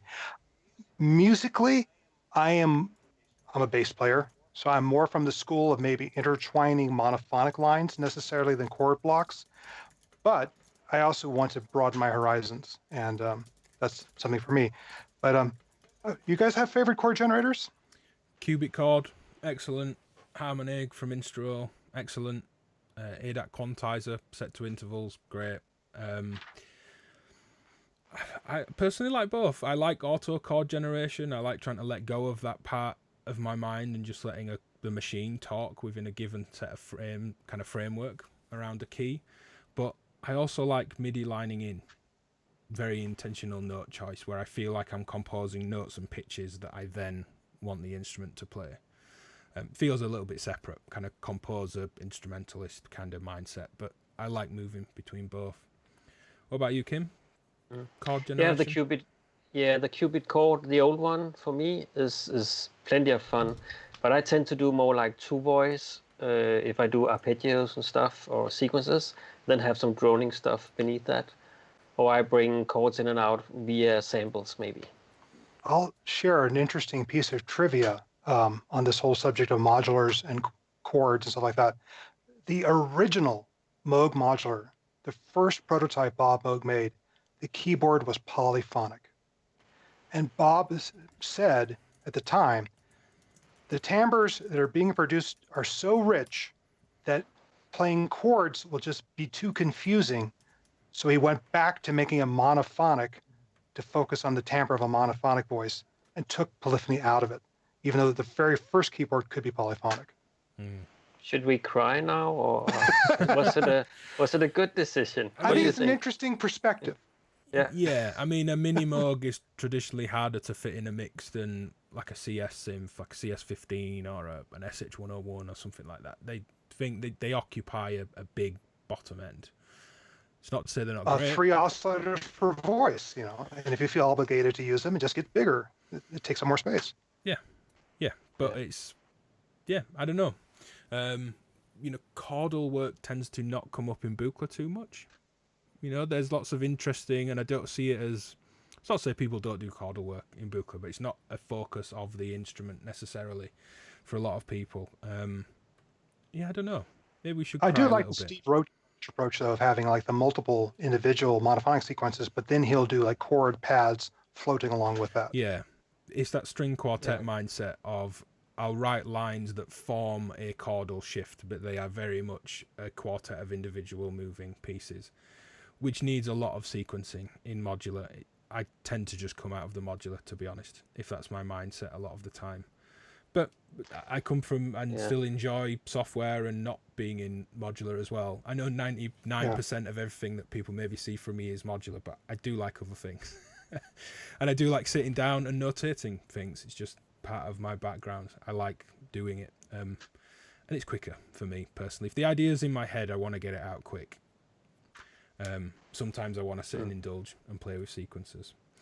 Fast arpeggiators in Buchla. Yeah, you can kind of fake the chord tone thing with arpeggiation and that running very fast.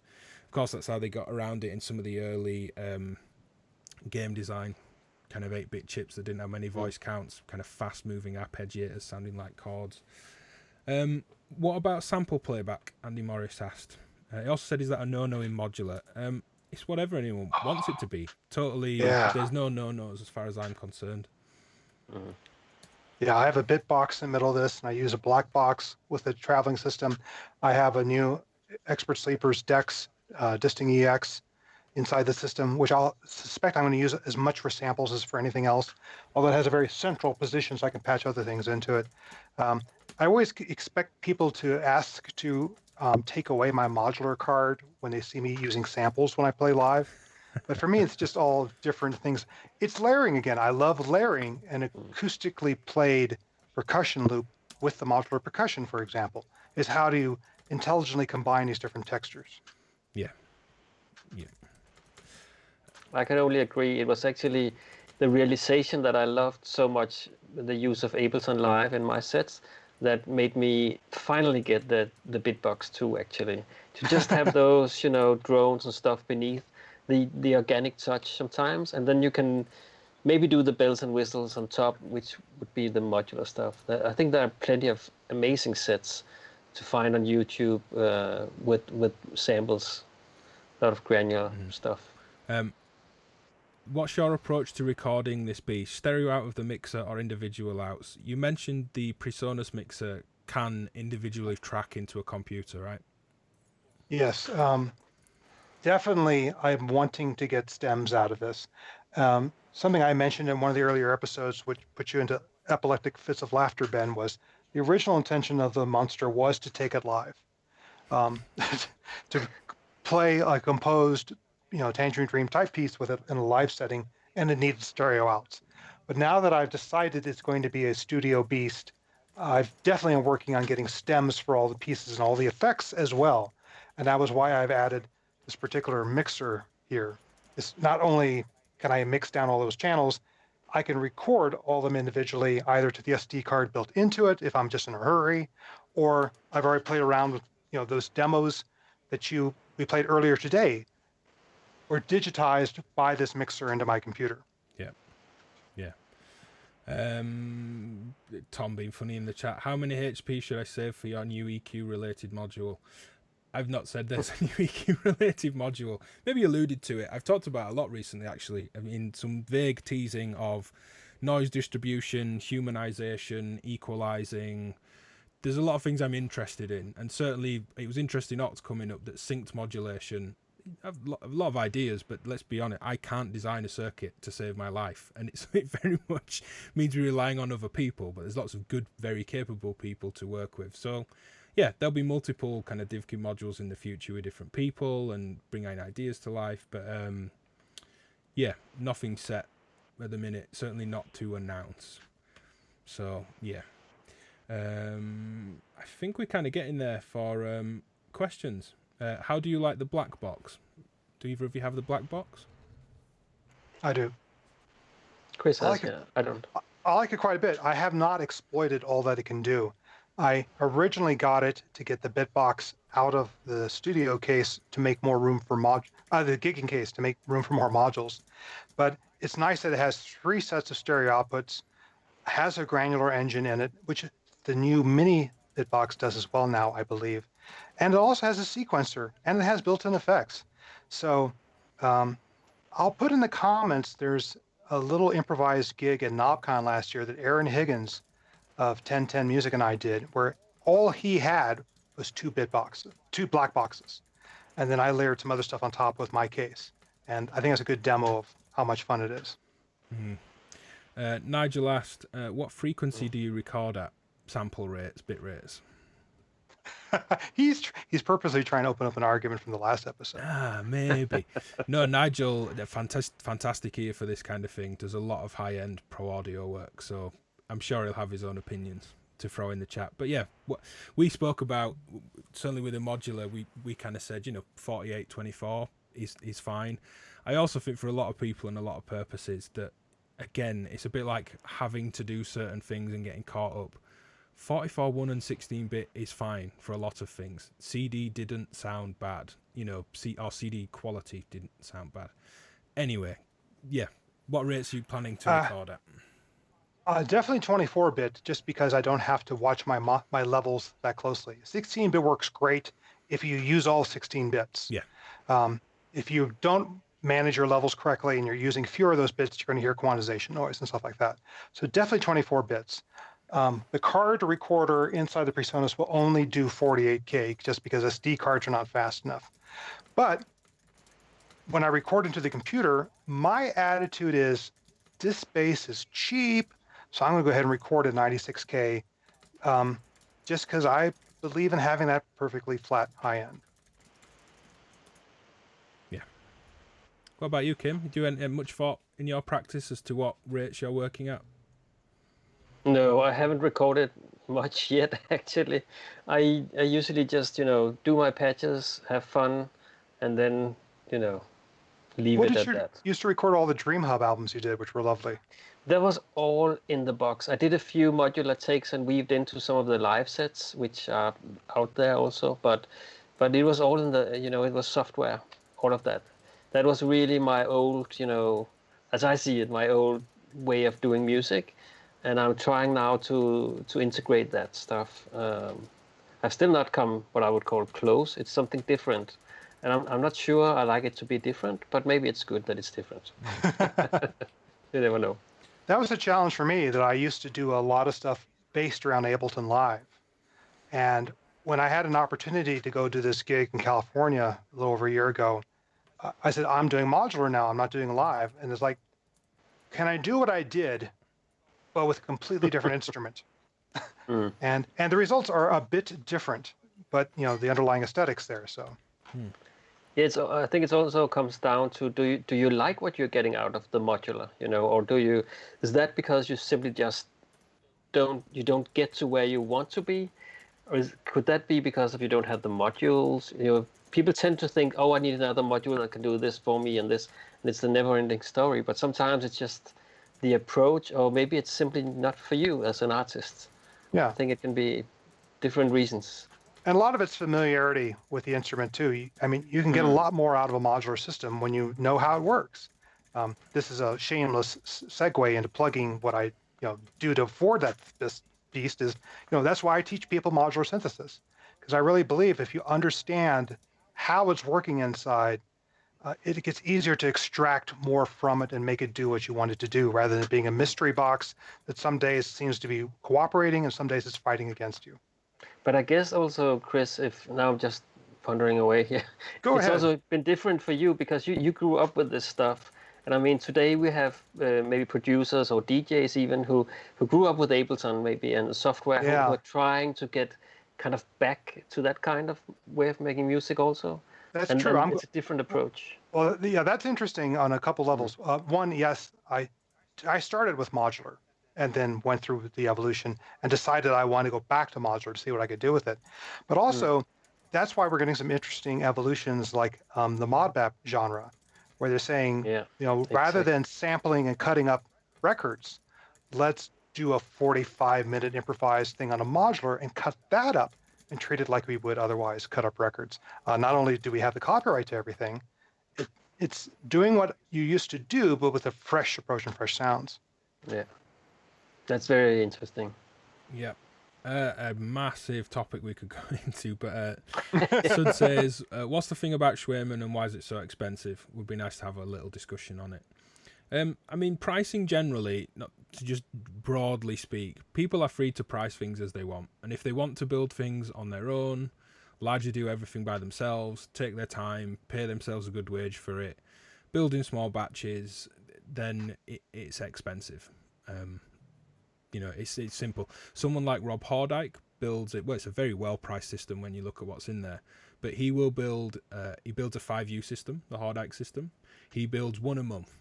That's it. Now, he doesn't charge a ridiculous premium, but he still acid etches his own panels. He wants to do everything himself and does a very beautiful job.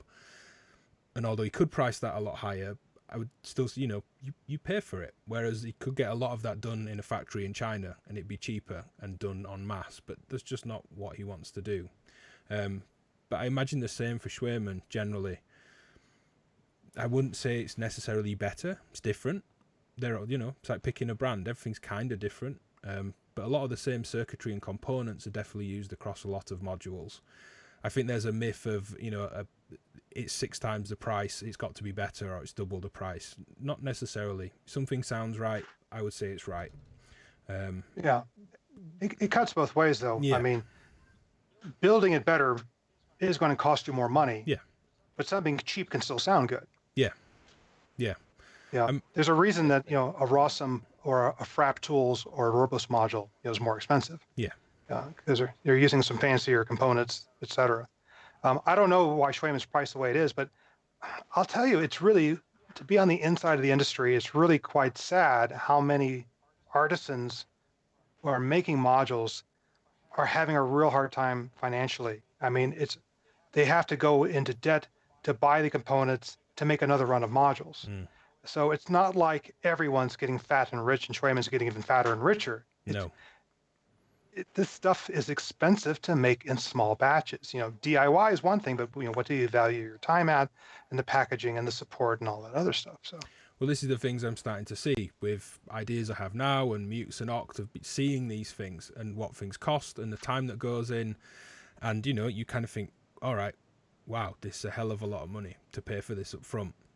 And I think a lot of people, truth be told, certainly speaking to some distributors that aren't greedy and after people's money, they're good, supportive people that, want us to all have these things, but also for people to be able to live off what they're doing. Things are too cheap. Some things are too cheap. Now, that sounds ridiculous because modular isn't a cheap way to build a synth and make an instrument relative to other things. But some people are definitely not valuing their time. And they are selling at what I would say is too cheap a retail price, that things, they don't need to be rich off it, but it's not easy. It's certainly not easy for them. I don't know modular makers driving around in sports cars. They wouldn't be in this industry to make money. Not very many of them. Yeah. No. If you want to be rich, you shouldn't be a modular maker. Yeah, probably. It's not an obvious easy money maker. It's not a case of we can sell these at a high price, so we'll go into modular because of that. Far from it. It's definitely not easy, and the time put. But that's the people great thing, isn't it? But I mean, that's the passion that people they want to see these instrument bits coming out and for people to make new things. I think that's definitely what makes this whole community so great. Yeah, I don't think anyone's, well, maybe, I don't know, but I certainly speak for us and other people that we're not involved in this for the money. And even those that then it becomes a financial thing. I mean, I support my family doing what I do. I don't hide that from anyone, but it hasn't in any way tainted or changed what I want to do. The first videos I made 7 years back or so with, I certainly didn't have any help to do any of that. I still me just demoing modules. And it's still the same thing of like, how does this sound? How does it work? What's some patch tips and tricks I can get in there? What's the synthesis doing? What's the sound design? I can still do what I want to do, and that's great. And I like to think the module makers do that as well. That's the great thing, as Kim said, about the community. Absolutely. And I think that extends through retail as well. That a lot of the independent modular stores, they've all got that vibe. They're all artists. They're people trying to do this, support other people, keep the community going. I know we can't go in and see them anymore, but there's a lot of very good little modular shops around. Yeah. Definitely. I think we are there for questions. I've put links to Patreon for Kim, for Chris and I.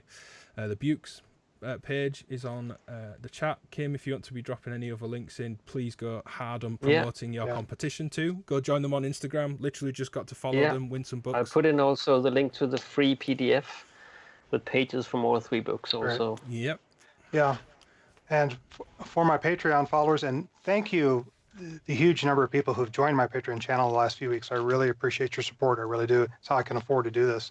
I'll do my usual thing of going through all the chat channel afterwards and annotating the time of everything we talked about, as well as answering any unanswered questions there as well. Yep. So. I'll go a quick point to the isolation streams. I'm still updating this near enough daily still, but it's definitely slowed down.